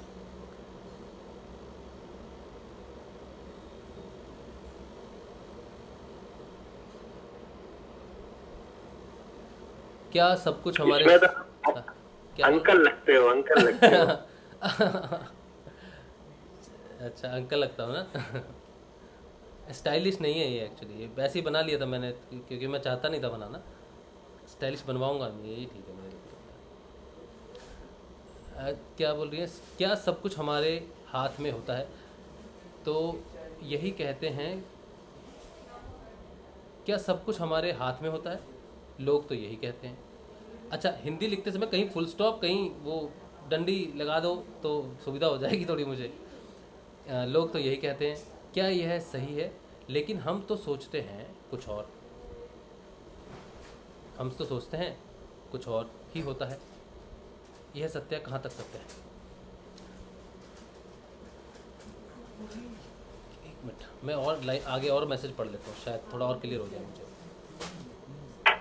ये तो वो विवेकानंद जी वाली बात है क्या? जो कुछ भी हम हमारी आज्ञा के बिना कोई भी घटना हम पर नहीं हो सकती, उस विषय में जैसा प्रश्न है ये कि जैसा हम सोचते हैं वैसा ही होता है, लेकिन वो मनोमय कोश में है तो नहीं होता है, चेतना के उच्च स्तर में हो तो होता है। एक दिन वो सेशन में अपने बात चली थी ना, मैंने वो मैसेज किया था ग्रुप में, वैसा प्रश्न लग रहा है मुझे। हाँ, ये जो बात आप कर रहे हो ना, ये श्री अरविंद ने भी से कहा है कि जब तक हम किसी चीज़ को बाहर से धारण नहीं करते तब तक वो हम पे इफेक्ट नहीं करती है ना। तो कर्म प्रारब्ध, अब ये एक शब्द आता है कि बद्दुआ या कर्म प्रारब्ध। कोई कहता है यार किसकी बद्दुआ लग गई यार, हमें हमारी हालत हो गई। तो आप क्या विश्वास करोगे, किसी की बद्दुआ या कर्म प्रारब्ध? ठीक है, तो मैं पढ़ लेता हूँ, मैं थोड़ा सा और समझ लेता हूँ इस चीज़ को, एक बार मैं फिर पढ़ता हूँ। क्या सब कुछ हमारे हाथ में होता है? मतलब डेस्टिनी हमारे हाथ में होती है। लोग तो यही कहते हैं, क्या यही है, सही है? लेकिन हम तो सोचते हैं कुछ और ही होता है। अच्छा, पता नहीं, ये पूरा तो मुझे समझ में नहीं आ रहा, लेकिन ये कहने का अर्थ है कि क्या हमारी डेस्टिनी हमारे हाथ में होती है? इस पे हमने इस पे हमने सेशन किया था जन्माष्टमी पे, कि जन्माष्टमी में क्या सब कुछ पूर्व निर्धारित है? ठीक है, तो सब कुछ पूर्व निर्धारित, जैसे सोचो कि एक रास्ता है, एक रास्ते से हजारों गलियां निकलती हैं, ठीक है, हजारों गलियां निकलती हैं। ये हमारे पास चयन होता है कि हमने कौन सी गली चूज़ करनी है, लेकिन कृष्ण को वो सारी गलियां मालूम होती हैं, हमें एक ही मालूम होती है। हमें 2 दिखती हैं, 3 दिखती हैं, कृष्ण को लाखों दिखती हैं। ठीक है, तो हम किस पे चल के क्या हमारा प्रारब्ध होगा, ये हम यहाँ से सोचते हैं, लेकिन जो सर्वज्ञाता है उसके लिए सारी डेस्टिनीज फिक्स है कि ये चलेगा तो ये होगा, तो उसके हिसाब से वो जानता है कि इसका डेस्टिनी क्या होगा। लेकिन हम फ्री विल हैं, हमारी फ्री विल है कि हमें क्या चयन करना है, हमारी डेस्टिनी क्या हो सकती है। तो कर्म फल, इसीलिए कर्म फल किया जाता है। अगर कर्म फल ना हो तो ये विधाता ने जो रच रखा है सारा कुछ ना, ये बिल्कुल हो जाएगा। वो कहता है मैं ही करता हूँ, यानी कि मैं वो शक्ति हूँ जिससे तुम कर्म करते हो, मैं ही भरता हूँ, यानी कि मैं वो शक्ति हूँ जिससे तुम भरते हो। लेकिन चयन तुम्हारा है, कर्मों का चयन तुम्हारा है, तुम कौन सी डेस्टिनी लेते हो ये तुम्हारा चयन है। लेकिन तुम कौन सी डेस्टिनी लेके कहाँ पहुँचोगी, ये मैं सब कुछ है, ये सब कुछ निर्धारित मैंने किया हुआ है कि ये करेगा तो ये निर्धारित है, ये किया तो ये निर्धारित है। तो मैंने लाख डेस्टिनियाँ तेरे लिए निर्धारित कर रखी हैं, तू कौन सी चुनता है, मैं तेरे को इसके लिए फ्री रखता हूँ। तो देखा जाए तो सब कुछ पूर्व निर्धारित है ईश्वर के लिए, लेकिन हमारे लिए ऑप्शंस हैं, चॉइस है कि हम क्या कर सकते हैं। ठीक है, ये चीज़ मुझे लगता है कि हमें फ्री विल देती है। ठीक है, नहीं तो अगर फ्री विल ना हो तो फिर तो ना इंसाफ़ी होगी जी, उसको चुन लिया, उसको कर दिया, मेरा नहीं किया आपने काम। ठीक है, एक बार अगर हमने उसका रास्ता चुन लिया तो फिर हम उसके अधीन होकर फिर वो हमारी रक्षा करेगा, फिर वो सब कुछ करेगा जो किया। लेकिन मेरे पास समय है, गुरुदेव साहब कहते हैं कि तुम्हारे पास अभी समय है ना, बुढ़ापे में क्या कर लोगे। तो गुरुदेव ने ऑप्शन दिया कि तुम्हारे पास ऑप्शन है, अगर तुम कर सको। लेकिन हम बार बार ऐसा चयन करते रहते हैं कि हमारी धारणा ऐसी हो जाती है कि हम आगे आने वाले रास्ते को देख नहीं पाते। ठीक है, तो वो इसलिए कहते हैं तेरे कर्म ही ऐसे हैं भैया, तभी तू यहाँ गिरा, इसके कर्म अच्छे हैं इसलिए इस घर में पैदा हो गया। तो कॉन्टीन्यूसली सिलेक्शन हमारी जो होती है वो हमारी डेस्टिनी को पक्का करती जाती है कि हमने ये चुना, अगली बार हमने ये चुना। तो अगर हमने लगातार कुछ उस विषय में करते गए तो फाइनल जाके कर्म प्रारब्ध सशक्त हो जाता है कि ये बंदा बार बार यही करता आ रहा है, अब इसके साथ ये होना चाहिए। फिर जाके डेस्टिनी फिक्स होती है या मजबूत होती है। तब कहते हैं इसके कर्म में नहीं था, गुरु नहीं था, इसके कर्म ही ऐसे नहीं कि गुरु मिले, क्योंकि उसने बार बार सिलेक्शन गलत किया। और एक उस परिवार में जन्म लेता है जिसमें पहले से गुरु धारण किया होता है, तो वो कर्म है उसके जो उसको वहाँ तक लेके आए हैं। तो एक बार आप गलत चुन लोगे कोई बात नहीं, ईश्वर कहेगा कोई बात नहीं, यहाँ से सही चुन ले, वहाँ से भी गलत चुन लोगे कोई बात नहीं, यहाँ से सही चुन ले। पता नहीं वो कितने मौके देता होगा कि तू सही डिसीजन ले, अपनी फ्री विल से सही डिसीजन ले। और फिर ज्ञान देने के लिए कि माता पिता का आशीर्वाद ले ले, ये कर ले, वो कर ले, शायद तब तू सही चुन करे। फिर वो ज्ञान भी धारण करने की कोशिश नहीं करता, जिसके कारण ये सारे लीलाएं रचते हैं, ऐसे सारे ग्रंथ हैं, सारी परंपराएं हैं, ये सिर्फ इसलिए कि तुझे सही मार्गदर्शन मिल सके। उसके बाद भी वो गलत चूज़ करता रहे, तेरे कर्म प्रारब्ध ही ऐसे हो चुके हैं, अब कुछ नहीं हो सकता, तू इधर ही गिरेगा जाके। तो डिपेंड करता है कॉन्टीन्यूअस सिलेक्शन। आज का सिलेक्शन महत्वपूर्ण नहीं है, लेकिन आज का, कल का, परसों का कॉन्टीन्यूअस सिलेक्शन ज़्यादा महत्वपूर्ण है। एक बार सभी गलती कर सकते हैं, 2 बार सभी कर सकते हैं। इंसान कहता है ना, इंसान तो गलती करता ही है, ठीक है। एक बार करे तो इंसान, 2 बार करे तो पता नहीं क्या, तीसरी बार करे तो continuous selection of right decisions is important, that makes our destiny। अच्छा, तो बाकी तो अगर हम इस चीज़ पे बहस करते रहेंगे तो बहस अनंत है। कर्म प्रारब्ध डेफिनेटली काम करते हैं, नहीं होते तो हमारी ये स्थिति नहीं होती कि हमें असेंड करना पड़ता। तो कोई कहता है कि नहीं कर्म नहीं होते जी, सब कुछ ईश्वर तय करता है, बिल्कुल तय करता है, उसके हाथ में उसकी सृष्टि है। हमारे हाथ में हो जाए तो हम तो बर्बाद कर देंगे, तो उसके हाथ में सब कुछ होता है, लेकिन फ्री विल हमें है। ये इस चीज़ पे मेरा बहुत विश्वास है, मेरा तो बहुत विश्वास है कि कृष्ण ने मुझे कई चांस दिए होंगे और मैंने लगातार अगर उसके तरफ रुख किया है तभी उसने फाइनली मेरा हाथ पकड़ा होगा। अच्छा चलिए, तो राशिव भाई, तो फिर इसके अंदर वो कहते हैं ना कि रील तो बनी हुई है, अभी तो प्ले हो रही है ये। रील तो अभी मेरा सिलेक्शन ये है, ठीक है। अब परमात्मा जो है वो तो अंतर्यामी है, वो तो समय से पार है। मैंने आज क्या सिलेक्ट करना है मेरे कर्म प्रारब्ध के हिसाब से या मेरी सिलेक्शन के हिसाब से, वो ये जानता है। लेकिन है तो बहुत सारे मल्टीपल ऑप्शंस थे मेरे पास, वो ये भी जानता है। लेकिन इसने क्या चयन करना है इसकी प्रवृत्ति के हिसाब से, वृत्ति के हिसाब से, ये भी वो जानता है।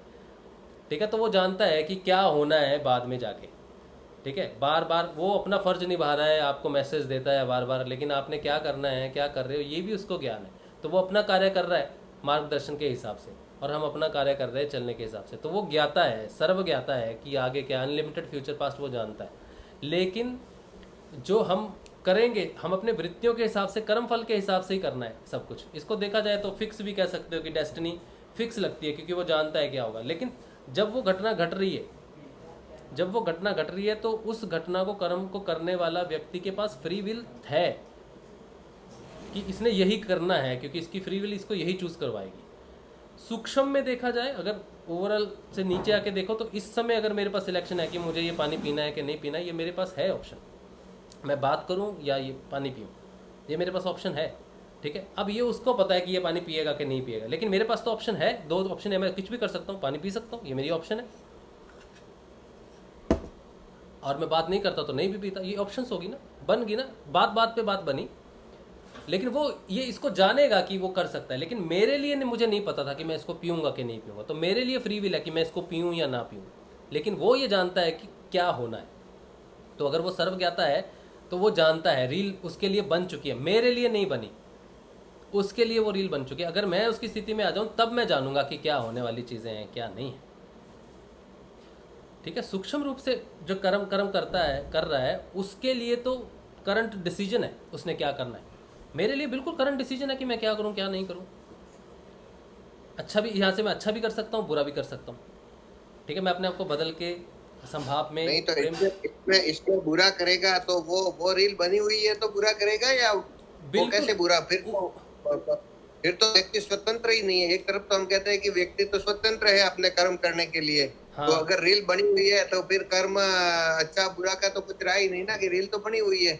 वो थोड़ा कंफ्यूजन हो जाता है ना। रील बनी हुई है, जो सर्व ज्ञाता है, जिसको सारी ऑप्शंस पता है कि मेरे आगे 10 ऑप्शंस है इस समय, ठीक है, वो हाँ। सर्व ज्ञाता है, वो टाइम से परे भी जा सकता है, आगे जाके भी देख सकता है, उसके लिए रील बनी हुई है।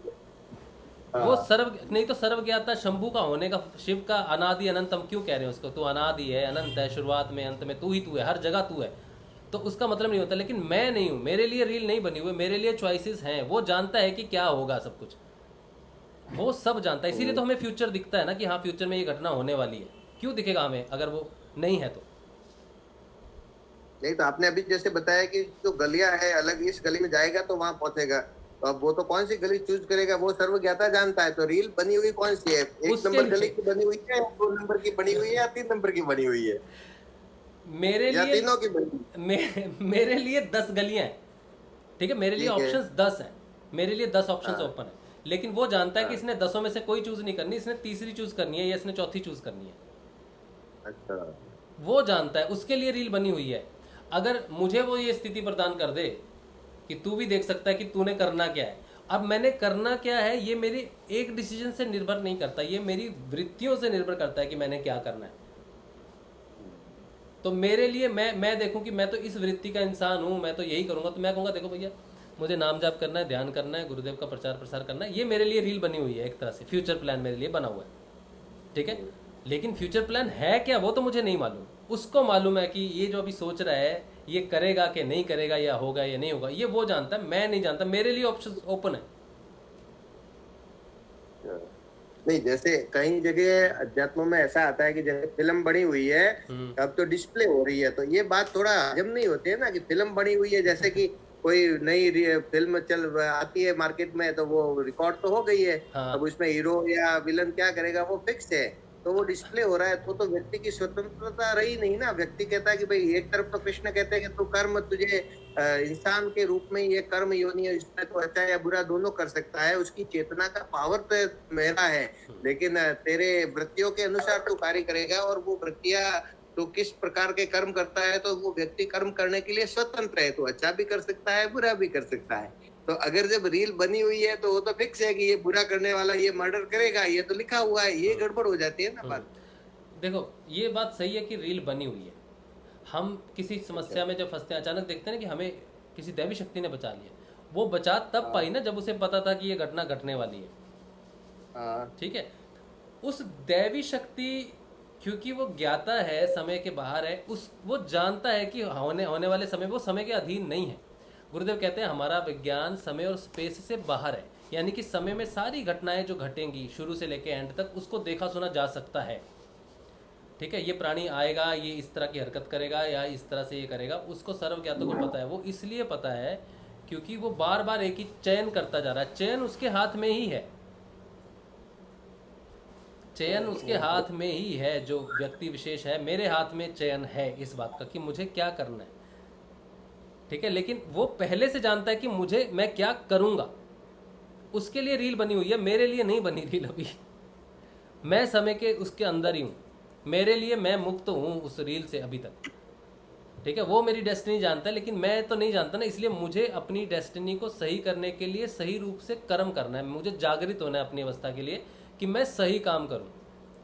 मैं सही करूंगा या नहीं करूंगा ये वो जानता है, लेकिन मेरे पे उसने छोड़ दिया कि तू बता, तू करना चाहता। मैं तो जानता हूं तू क्या करेगा, तू बता, तू सही करना चाहता है कि नहीं। तो मैं कहूंगा मैं सही करना चाहता हूं, तो तू सही कर। तो वो मुझे वो कर्म करने के लिए प्रोत्साहित करेगा, तू ये कर, और मैं जानता हूं कि ये होगा कि नहीं होगा। तू बस कर्म कर, फल की इच्छा मत कर। फल मैं जानता हूं, अगर तू फल जान जाएगा तो तू वो कर्म कर ही नहीं पाएगा। तो मुझे उन्होंने कहा है तू बस कर्म कर, तूने ये करना है। फल देना, क्या फल तुझे प्राप्त होगा वो मैं तुझे नहीं बता रहा, अभी बता दूंगा तो तू कर नहीं पाएगा। तो वो जानता है कि मैंने क्या करना है, बार बार मैंने क्या किया है।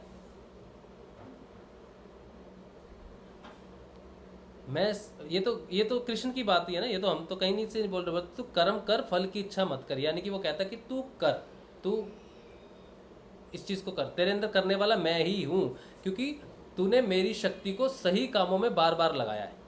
ठीक है, तो तू क्या करेगा क्या नहीं करेगा, तू वही करता चल, सही करता चल। और जो गलत कर रहा है, मेरी ही शक्ति जिसके अंदर, मेरी शक्ति को जो गलत रूप से कर रहा है, वो क्या करता है वो भी मुझे पता। उसको अपना काम करने दो, वो जो करता रह रहा है, तू अपना काम करता रहे। हम स्वतंत्र ही हैं। मेरी ये धारणा पक्की है कि मैं स्वतंत्र हूँ, आज भी स्वतंत्र हूँ। ठीक है, कि मुझे क्या करना है, लेकिन मुझे क्या करूँगा मैं, ये मेरे गुरुदेव को मालूम है, क्योंकि वो ज्ञाता है, वो समय से ऊपर से देखता है। समय को बनाने वाला कोई तो है ना नरहरि भाई, जिसने समय को बनाया। अगर वो ईश्वर समय से परे है तो समय को बनाने वाला तो वही है ना। अगर उसने किसी चीज़ को जन्म दिया है तो वो उसका अंत को भी जानता है ना, समय के सर्कल को भी जानता है वो, कि ये सर्कल ये होता है। तो वो समय से परे होना उसका ज़रूरी है। अगर वो भी हमारी तरह अनजान ही रहेगा, उसको कल की बात पता ही नहीं होगी, तो फिर तो बड़ी मुश्किल हो जाएगी। वो कैसे मेंटेन करेगी चीज़। लेकिन जब तक समय के अधीन हम हैं, तब तक हमारा ज्ञान आगे का नहीं होना महत्वपूर्ण है। समय से बाहर निकल जाएंगे तभी ये ज्ञान होना ज़रूरी है कि क्या होता है, क्या करने से क्या होता है, क्या करने से क्या होता है, ये करने से ये होता है, वो करने से वो होता है। ये बाहर में जब निकल जाएंगे तब समय का ज्ञान होगा कि समय के अधीन कर्म किया हुआ कैसे फलित होता है। लेकिन समय में जब हम हैं, उसके अंदर जब हैं, तब हम क्या कर्म करना है वो हमारी चॉइस पे डिपेंड करता है। रिजल्ट पे हम कोशिश सोचते हैं कि रिजल्ट होगा, लेकिन चॉइस हमारी होती है। और एक चीज़ और देखो, इस जो बच्चा जन्म लेता है, कुंडली, आप तो कुंडली देखते हो ना, जन्म लेता है जो बच्चा, आप देखते हो ना, इसका सूर्य उच्च का है, इसका सूर्य 10वें घर में है, इसका बाप किसी मार्शल सेवा में होगा या सरकारी सेवा में होगा, उच्च पद पे होगा, इसका मंगल उच्च का है, तो इसको ये इसका लाभ होगा, उसका लाभ होगा, ये आप देखते हो ना। ठीक है, तो आप क्या करते हो, उसका डेस्टिनी आगे बताते हो कि ये करेगा, और कहते हैं हाँ पंडित जी ने जो बताया वही हुआ। तो आप ज्ञाता होगे, कैसे आपको उसकी डेस्टिनी कैसे पता चली? वो डेस्टिनी वो अपने कर्मों से बार बार अपने चयन से बनाता हुआ आया। कोई योगी अगला जन्म लेता है, स्वी समाधि तक पहुंचता है, निर्वीज तक नहीं पहुंचता, तो जो जन्म ले रहा है तो वो अपना कर्म प्रारब्ध वहाँ लेके गया, कॉन्टिन्यूसली अपना कर्म करते, तो अगली बार उसे निर्वीज समाधि लगेगी वहाँ से। तो ज्योतिष देखेंगे ये तो भाई तुम्हारे घर में कोई संत पैदा हो गया, तो कैसे पता उसे? क्योंकि कर्मों की जो पट्टी है, जो कर्म करने की जो चॉइस डिसीजन है, वो एक जन्म पे है ही नहीं। ये तो शरीर ही बदलती है, आत्मा। वो जो कर्मों की पट्टी चलती आ रही है, रेगुलर बार बार रिपीट होता जा रहा है, उसके आधार पर उसका जन्म होता है। फिर वो कर्म करता है, उस कर्म के आधार पर अगले कर्म करता है, फिर नए जन्म में जो आधार बनता है। इसी तरह आधार बनते जाते हैं, आधार पक्के होते जाते हैं, और वो बार बार उन्हीं आधारों के बेस पे करता है। इसी कर्मों के आधार पे ज्योतिष गणना होती है। वो जब पैदा होता है वो उन तारों के उस समूह में पैदा होता है कि वो गणना करते हैं कि इसने ये कर्म करना है, इसको ये मिलना है, इसको वो मिलना है। तो फ्यूचर बताना तो कोई बड़ी बात नहीं, फ्यूचर रिकॉर्डेड है, ये तो कोई बड़ी बात नहीं। तो ज्योतिष को कैसे पता कि ये होना है, ये साइंस को कैसे पता कि ये हो सकती है चीज़, यानी कि है प्री डिस्टेंस। बट उसकी डेस्टिनी किसने तय की? एक बच्चा IAS ऑफिसर बनेगा इस जीवन में, ये संपत्ति हासिल करेगा, ये उसकी वो चीज़ फिक्स किसने की? उसने स्वयं की। उसने पूर्व जन्म में, उससे पूर्व जन्म में कंटिन्यूसली अपने डिसीजन से वो चीज़ पक्की की है, तब जाके आज उसको ये हासिल हो रहा है। तो ये कर्मों का लेखा जोखा है जो हमें आगे धक्का मारता है, और उसके कर्मों के आधार पे फ्यूचर प्रेडिक्ट किया जा सकता है। इसी तरह सर्वज्ञाता सर्व ब्रह्म ज्ञानी जो है वो देखता है कि क्या किया हुआ है इसने और क्या करेगा आगे, इसकी चॉइस क्या होगी। तो हम गुरुदेव को अर्पित हो जाते तो कहते कि हमारे सारे कर्म तो गुरुदेव को हमने दे दिए, वो गुरु जी ने ले लिए सारे कर्म, तो फिर हमारे साथ तो अब जो होना है वो तो कर्म प्रारब्ध के अनुसार होना ही नहीं है, वो तो डेस्टिनी फिक्स है ही नहीं। क्योंकि इस जन्म में अगर हम पूर्ण रूप से समर्पित हो जाते हैं या कोई साधक समर्पित होता है और पिछले सारे जन्मों के कर्म पुण्य और पाप दोनों गुरुदेव के चरणों में अर्पित कर देता है, तो उसके बाद तो उसकी वो भविष्यवाणी उसके बारे में अगर कोई करता है तो वो गलत होगी। हाँ, वो सच्चिदानंद जान सकता है, वो इसलिए जान सकता होगा कि वो हम सबसे परे है, समय से परे है, जैसा शब्द कहा उससे। लेकिन ऐसा नहीं कि उन्होंने ऐसे फिल्म बना के फिर ऐसा किया है, वो जानते हैं, इसलिए जानते हैं क्योंकि उनको पता है, वो उसका इतना चेतना दिव्य है, इसलिए जान सकते हैं। लेकिन ऐसा कोई जोड़ बाकी गुणा भाग करके नहीं जानते होंगे कि भाई इसने ऐसा कर्म किया था इसलिए ये होगा। इससे अगर ऐसा होता तो व्यक्ति तो नया कर्म अच्छा करे या नहीं करे ये तो पहले से फिक्स है, तो फिर तो वो अच्छा बुरा का तो कोई राय नहीं ना, फिर व्यक्ति तो बुरा कर्म ही करे या अच्छा ही करे, ये फिक्स कैसे हो सकता है? व्यक्ति स्वतंत्र कहाँ है? इसमें कृष्ण ने तो गीता में कहा है कि व्यक्ति कर्म करने के लिए स्वतंत्र है, चेतना चित्त अपने उद्धार के लिए भी कर्म कर सकता है और अपने पतन के लिए भी, चेतना को ऊपर उठाने के लिए भी चित्त कार्य कर सकता है और नीचे गिराने के लिए कार्य कर सकता है। तो ये तो उसकी स्वतंत्रता है। अगर रील फिक्स बनी हुई है तो फिर स्वतंत्रता कहाँ हुई? वो तो फिक्स है कि इसके साथ ऐसा ही होना है। या तो इसको ऐसे हम समझ सकते हैं कि जो फिक्स बना हुआ है वो सामान्य रूप से अगर कर्म प्रारब्ध के अनुसार व्यक्ति चलता है तो वो तो फिक्स है।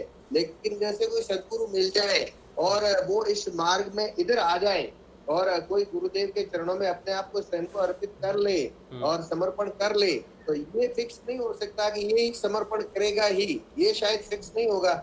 ये तो उसको उस जीव की स्वतंत्रता हो सकती है ना कि ये इस जन्म में उनके चरणों में जाएगा। क्योंकि अगर फिल्म पूरी बनी हुई है तो फिर तो व्यक्ति ठीक है कर्म करते जाओ, फल की इच्छा मत करो, ये तो रहेगा। लेकिन वो अच्छा कर्म करेंगे या मोक्ष में जाना है या मुक्त होना है वो तो जीव सोचेगा ही नहीं। ये भी इसका मतलब तो नहीं सोचना चाहिए कि मुझे मोक्ष में जाना है या मुझे गुरुजी इस जन्म मृत्यु के बंधन से मुक्त कर दीजिए, ये भयावह संसार है। और हर शास्त्रों में लिखा है कि हमें इस भयावह संसार से मुक्त होने का प्रयत्न करना चाहिए। तो चाहिए वाली बात तो है ही नहीं, मैं तो निष्काम कर्म करता ही रहूं तो मुक्त होना है नहीं होना है ये भी हो जाएगा ना। रील फिक्स है, ये थोड़ा कंफ्यूज हो रहे हैं यार। जो कर्म प्रारब्ध, सबसे पहली बात है कि कर्म प्रारब्ध की गठरी, ठीक है, मुक्त होना कर्म प्रारब्ध से। कर्म प्रारब्ध कभी खत्म नहीं हो सकते आपके, आप कितने भी जन्म लेते रहो वो कर्म प्रारब्ध, वो वृत्ति, वो सर्कल में घूम रहे हो आप, सर्कल का कोई अंत ही नहीं है, ठीक है। तो सर्कल से जो बाहर निकलता है वो कर्म प्रारब्ध निकलता ही नहीं, वो सर्कल में ही रह जाता है। उस सर्कल से बाहर निकलने वाली चेतना है, आत्मा निकलती है उससे बाहर, आत्म रूप उससे बाहर निकलता है। मैं अपने सारे कर्म नहीं भोग सकते, चाहे वो अच्छे हैं चाहे वो बुरे हैं, मैं उनको भोगने आत्मा भोग नहीं करती, भोग शरीर करता है, कर्म शरीर करता है। आत्मा जो है वो कोई भोग में लिप्त नहीं होती, आत्मा संचालक रूप से एक पेट्रोल है बस, और कुछ नहीं है, लेकिन वो लिप्त नहीं है उस चीज़ में। तो अगर कर्म प्रारब्ध की हम बात करें कि कर्म प्रारब्ध हम अपने कर्म प्रारब्ध जो लगातार करते आ रहे हैं उसके हिसाब से हम, डेस्टिनी हमारी ये होती है कि हमें ऐसा मार्ग मिल जाए कि इसमें से चेतन बाहर निकल जाए। कर्म प्रारब्ध हमेशा वहीं रह जाते हैं, अटक के रह जाते हैं, खत्म हो जाते हैं। मुझे अगर 1000 कर्म है मेरे, मुझे गुरुदेव की प्राप्ति होती है मेरे कर्मों के हिसाब से, तो वो कहता है कि तू मेरा नाम जप और ध्यान कर, मैं तुझे इससे बाहर निकाल दूंगा। तो वो ये नहीं कहता कि इस शरीर को बाहर निकाल, वो कहता आत्मा जो लिप्त नहीं है लेकिन फंसी हुई है कर्म के चक्कर में, मैं उसको बाहर निकालूंगा। तो जो चेतना बढ़ रही है, ज्ञान जिस दिन मुझे पूर्ण ज्ञान इस बात का हो जाएगा कि मैं आज मैं कहता हूँ मैं शुद्ध चेतना हूँ, लेकिन इस बात का रहस्य मुझे मालूम नहीं है कि मैं कैसे हूँ। मेरे ऊपर बहुत सारे आवरण हैं, ठीक है, इन आवरणों को निकालती है साधना। लेकिन गुरुदेव को ये मालूम होता है कि अगर गुरु की इसको आज प्राप्ति होनी है तो इसने पिछले 10 जन्म में साधना करके रखी हुई है, तो इसको 10वें जन्म में इसको मुक्ति मिलेगी। तो कर्म प्रारब्ध है ना, अगर मुझे मुक्ति मिलनी थी तो पहले जन्म में क्यों नहीं दी उन्होंने मुक्ति? तो कर्म प्रारब्ध का क्यों वेट किया? मेरे कर्मों को सही करने का, ये तुझे करना, ये पहुंचेगा। उसको मालूम है कि ये इसके 10 जन्म हो चुके हैं और ये लगातार ये करता आ रहा है, करता जा रहा है, इस जन्म में इसको हम मोक्ष देंगे। उस व्यक्ति को तो नहीं पता इस जन्म में इसको मोक्ष मिलेगा, वो तो वही कर्म करता रहेगा। आप ये सोच रहे हो कि हम फ्री नहीं है, हम फ्री हैं, अपने सूक्ष्म लेवल पे, अंदर के लेवल पे फ्री है, लेकिन वो सर्वज्ञाता जिसकी हम आराधना करते हैं उसको सारा चीज मालूम है। हमारे लिए घटना घट रही है, अभी मेरे लिए घटना घट रही है, मेरे लिए कल का सूर्य उदय होगा, चंद्र उदय होगा, ठीक है, ये मैं यहाँ से सोचता हूँ, लेकिन वो परमात्मा जानता है सारी चीजों को, कैसे घटित होगा, कितने बजे घटित होगा, क्या घटित होगा, वो ये जानता है। मेरे लिए नहीं है, मैं नहीं जानता उस चीज को, मैं अज्ञान हूं उस चीज से। सारा ज्ञान और अज्ञानता का ही विषय है। सारी डेस्टिनी अगर फिक्स भी है तो मुझे ज्ञान कहाँ है उसका? तो मैं अगर ये सोच लूँ कि मैं गुरुदेव का भक्त हूँ और मुझे मोक्ष मिलेगा ही मिलेगा, क्या इससे हो जाएगी मेरी साधना? मुझे तो कर्म करना पड़ेगा ना, ध्यान करना पड़ेगा, तो मुझे कर्म करना पड़ेगा। तो वो कहते तुझे कर्म करना ही पड़ेगा, चाहे मैंने रील बना दी है जैसी भी है, तो मुझे उस रील के बारे में वैसे तो सोचना ही नहीं चाहिए। मुझे ये पता होना चाहिए कि मैं यहाँ तक अपने कर्म प्रारब्ध से पहुँचा हूँ और यहाँ से आगे भी पहुँचने का जो कर्म प्रारब्ध है वो नियमित ध्यान और जाप और सत्कर्म है, ये मुझे पता है। कोई व्यक्ति अगर पैदा होता है, आप कहते हो कि ये बच्चा आईपीएस बनेगा, दूसरे घर जाते हो दूसरा व्यक्ति पैदा होता है तो उसको कहते हो ये भी आईपीएस बनेगा, ठीक है, लेकिन एक अच्छा बनेगा एक बुरा बनेगा, तो दोनों लेके आए हैं, डेस्टिनी फिक्स है, लेकिन एक अच्छा आईपीएस बनता है, एक अच्छा आईपीएस नहीं बनता। क्यों नहीं बनता? क्योंकि दोनों के कर्म प्रारब्ध के हिसाब से उनके ग्रहों ने उनको ऐसी स्थिति में रखा है कि तूने ये किया था इसलिए तेरे को, तो ग्रहों की तो मान्यता खत्म हो जाएगी, ग्रहों की अधीनता खत्म हो जाएगी। आपने खुद ही तो कहा ना, ग्रहों के बाहर हम निकल सकते हैं। तो ग्रहों के बाहर हम तभी निकल सकते हैं जब हम उस चीज़ को बार बार, उस कर्म को करें कि हमने इससे बाहर निकलना है। हम खुद अपने संचालन हो सकते हैं, खुद अपने दृष्टा हो सकते हैं। ये भी बात आपने कही कि दृष्टा है, ठीक है, ज्ञान क्या है? दृष्टा है। तो जब मैं स्वयं दृष्टा हूँ, अपने आप को देख सकता हूँ, अपने आप को कंट्रोल कर सकता हूँ, अपनी नियति को कंट्रोल कर सकता हूँ, क्योंकि मैं जानता हूँ कि मुझे कब समाधि लेनी है, क्या करना है। अब मैं दृष्टा हूँ। अब ग्रह मेरी मृत्यु डिसाइड नहीं करेंगे, मैं डिसाइड करूंगा कि मुझे समाधि कब लेनी है। ये मेरे अधिकार क्षेत्र में अब आया क्योंकि मुझे अब उसका ज्ञान हुआ है, अब दृष्टा भाव कंप्लीट हुआ है। ये भी बात आप ही ने कही थी, ठीक है। तो जो सब रील बनी हुई है, अगर गुरुदेव ने ये सारी चीज़ें कही है तो वो जानते हैं। तुम अपना कर्म करते रहो, क्योंकि रील तुम्हारे इसी कर्म से ही बनी है। तुमने क्या करना है वो उसको मालूम है, लेकिन तुम्हें अभी वो करना है, अभी वो बाकी है तुम्हारे लिए करने के लिए। तो क्या हो गया अगर उसको मालूम है कि तुमने क्या करना है? इससे क्या फ़र्क पड़ता है? मुझे तो नहीं मालूम ना कि मैंने ये करना है, कैसे करना है। मेरे लिए तो वो चीज़ है, मेरे लिए तो वो चीज़ है अभी। तो मुझे अपना कर्म पे ही ध्यान देना चाहिए कि मुझे सही कर्म करना है। गुरुदेव को पता है कि तूने क्या करना है, ठीक है गुरुदेव आज जानते हो ना मैं क्या करूँगा, बड़ी अच्छी बात है, मैं लेकिन करता रहूँगा, मैं अपना कर्म करता रहूँगा, यही मेरे लिए आदेश है, तू कर्म कर। मैं क्यों सोचूं कि ये रील बनी हुई है या नहीं बनी हुई है?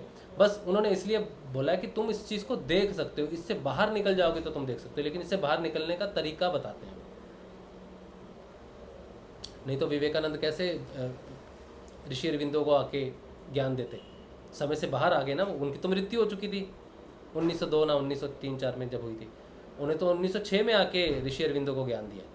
तो वो समय से बाहर कैसे आ सकते हैं विवेकानंद, और कैसे कर सकते हैं? समय को तोड़ दिया उन्होंने, इस ग्रहों से बाहर निकल गए, समय से बाहर निकल गए, वो ज्ञाता हो गए सारी चीज़ों के।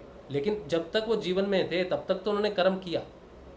रामकृष्ण परमहंस को पता था कि ये विवेकानंद कुछ है, ठीक है। ऐसी थोड़ा उनके प्रेम था, उनके गुरु शिष्य का ऐसा था, संबंध ऐसा था, क्योंकि रामकृष्ण परमहंस जानते थे, वो टाइम से परे थे, विवेकानंद टाइम से परे नहीं था। विवेकानंद को कर्म करना ही था। तो हम लोग कर्म में फंसे, हमारे पास है, लेकिन वो जानते हैं कि हमने करना क्या है। लेकिन इसका मतलब ये नहीं कि हम कोई भी चयन करें, कुछ भी करें। हमें वही चयन करना है जो हमें लगता है कि हमें उस तरफ लेके जाएगा। कर्म प्रारब्ध से हम भाग नहीं सकते जब तक हम मैं में हो, ठीक है। तो वैसे देखो कंफ्यूज तो कोई भी हो सकता है इस चीज़ से, एक तरफ ये कह रहे हैं, लेकिन ये इसका ज्ञान भी तभी प्राप्त हो सकता है जब हम उस स्थिति में आ जाए जिस स्थिति में हम है नहीं। उस स्थिति को अगर हम और गहरा करेंगे तो और कन्फ्यूजन होती जाएगी उस चीज़ की। मुझे तो इसमें ये लग रहा है राशि भाई कि ये बुद्धि के प्रयत्न से समझने का विषय नहीं लग रहा है। अभी भले उसने कहा लेकिन दिमाग में बैठा नहीं है। मेरी बुद्धि इसको वो मेरा स्वीकार नहीं हो रहा है। हाँ, तो ये बुद्धि से समझा नहीं जा सकता, इस समय नहीं समझा जा सकता। जब तक हम उस स्थिति में नहीं आते उसको समझने के लिए, बुद्धि का प्रयत्न बेकार है। ये गुरुदेव ने बात कही है और वो बात आप बिल्कुल सही कह रहे हो कि कुछ चीजें हम बुद्धि के प्रयत्न से नहीं समझ सकते। सितंबर के कैलेंडर में भी ये लिखा है निष्काम कर्म के बारे में। अभी वर्तमान के कैलेंडर में भी ये निष्काम कर्म का लिखा है, लास्ट लाइन है। यही एक ऐसी आराधना है जिसमें भोग व मोक्ष दोनों साथ साथ चलते हैं। बाकी जितनी भी आराधनाएं हैं उनमें भोग है तो मोक्ष नहीं, मोक्ष है तो भोग नहीं, एक का त्याग करना पड़ता है, इसमें त्याग नहीं है। ये गीता वाला निष्काम कर्म है, तो अपना कर्म कर बल्कि इच्छा मत कर। वो गुरुदेव ने वहां से यही बात बोली, कर्म कर ले भाई, तू छोड़ दे इसको, तो बुद्धि का प्रयोग मत करो, तुम दोनों चुप हो जाओ, शांत हो जाओ। चलो हमारे लिए यही आदेश है। बाकी नहीं सोचना है कि गुरुदेव ऐसा कहा है वो सत्य। गुरुदेव ने कहा है कि रील बनी हुई है तो बनी हुई है, लेकिन बुद्धि के प्रयत्न से आज की तारीख में समझ में नहीं आ रहा है। जिस दिन समझ में आया उस दिन शायद में हम बात करेंगे इसके विषय में। ये ऐसे है। हाँ बिल्कुल सही बात है। चलिए मैं वापस आता हूँ यूट्यूब पे। तो बबली जी का प्रश्न था ये। तो बबली जी, हमने ये बहुत सारी डिस्कशन की, लेकिन उसका जो अर्थ निकला वो कुछ नहीं निकला। गुरुदेव कहते हैं कर्म करते रहो, तुम इस चीज़ में चक्कर में मत पड़ो। तो यही है इसकी डिस्कशन का ये जो रिजल्ट है। उसके बाद कह रहे हैं हमें किसी बात का उत्तर समझ ना आए तब हमें क्या करना चाहिए? यही करना चाहिए जो अभी गुरुदेव ने बताया, कर्म करते रहना चाहिए। सामने वाले की बात का किस तरह प्रत्युत्तर देना चाहिए या फिर चुप रहना चाहिए, चाहे सामने वाला गलत ही हो, केवल हमारे मन को वेदना देने के लिए वह हाँ ये बात सही है आपकी कि ऐसी अगर स्थिति पैदा हो जाए। मैंने एक दिन ऐसा महसूस किया सेकंड के लिए कि गुरुदेव मुझे देख रहे हैं और मेरे दाईं तरफ हैं, बस मुझे देख रहे हैं। इसका क्या अर्थ हो सकता है? इसका अर्थ तो मुझे नहीं पता क्या हो सकता है, लेकिन अगर आपको उनकी प्रेजेंस महसूस हुई तो अच्छी बात है। आपके लिए फ्री विल कैसे हो सकती है? जब आपके प्यास लगेगी तभी तो ना पानी पियोगे आप, और अंदर भी तो ईश्वर ही है जो आपको गाइड करता है। महाभारत में भी युद्ध हुआ था तो सब कृष्ण ने किया था, लेकिन अर्जुन का माध्यम बनाया था। बिल्कुल सही बात है। आपने लास्ट में लाइन ख़त्म कर दी, सारे प्रश्नों के पर्दा आपने खुद ही डाल दिया कि जो ईश्वर है वो शक्ति है कर्म करने की, ठीक है।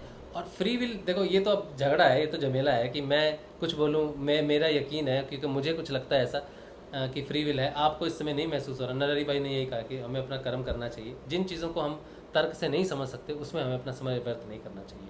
तो इस बात को हम यहीं पे छोड़ते हैं, ठीक है। और अगर किसी से आपका तर्क वितर्क हो जाता है तो आप उसको छोड़ दो वहीं पर। ज़्यादा ज़रूरी नहीं है कि उसको कन्विंस करना ही है कि ये सत्य है, ये सत्य नहीं है।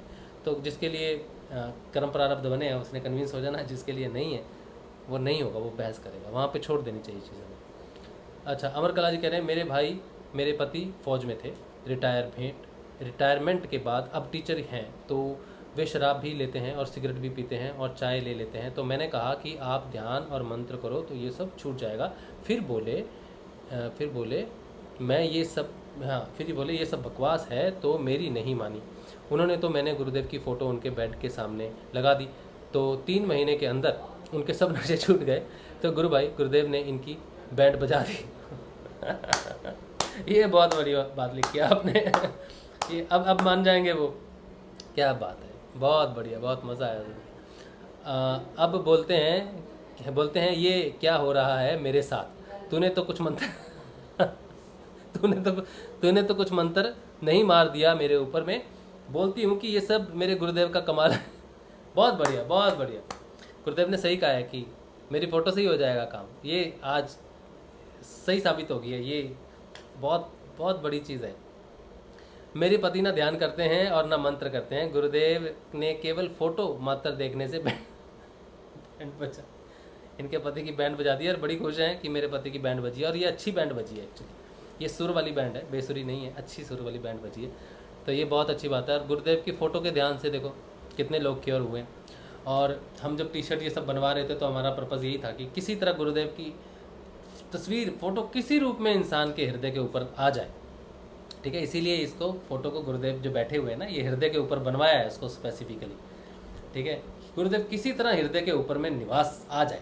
कोई टी-शर्ट पहनता है ना, वो नहीं मानता गुरुदेव को, कोई बात नहीं भाई, तो ये टी-शर्ट तो पहन ले, तेरे को कपड़ा तो मिल रहा है ना, तो धीरे धीरे उसके हृदय अपने आप ही उसको उस तरफ लेके जाएगा, उसके हृदय में परिवर्तन होना संभव है। ये सोच से ही ये टी शर्ट का काम जो है गुरुदेव करवा रहे हैं, वरना इसका कोई प्रयोजन नहीं। तो डायरेक्ट हिट जो है ना हम हृदय पे कर रहे हैं, गुरुदेव को बिठा देंगे, बाकी काम उनका है।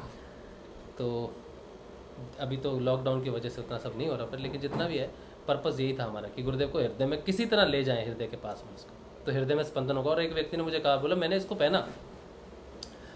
पहना, बड़ा मन शांत है, बड़ा अच्छा लग रहा है, सुकून सा लग रहा है, सारा काम अच्छे से मतलब कर रहा हूँ, मतलब खुश होके आनंदित में कर रहा हूँ, कोई झूठ झमेला नहीं, कोई झगड़ा होगा नहीं, ये सब नहीं।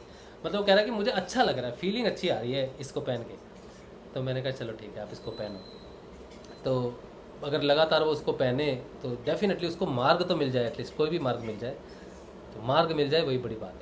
और वो ढूंढ ही लेगा, अगर उसको सच्ची में मिलेगा तो इस पर सारा डिटेल हमने दे रखा है, गुरुदेव की वेबसाइट दे रखी है। तो अगर परिवर्तन होता है, हृदय परिवर्तन होता है, महीना 1.5 महीना उसके पास रहती है वो चीज़, तो हृदय ना परिवर्तित तो गुरुदेव की तस्वीर से ऐसा तो हो ही नहीं सकता। अगर तस्वीर सामने टांगने से प्रभाव है तो पूरा दिन अगर उसको पहन के रखेंगे तो बहुत सारी ग्रंथियाँ होंगी जो उसकी खुलेंगी और उसका सूक्ष्म रूप से ज्ञान होगा, उस चीज़ को पता चलेगा।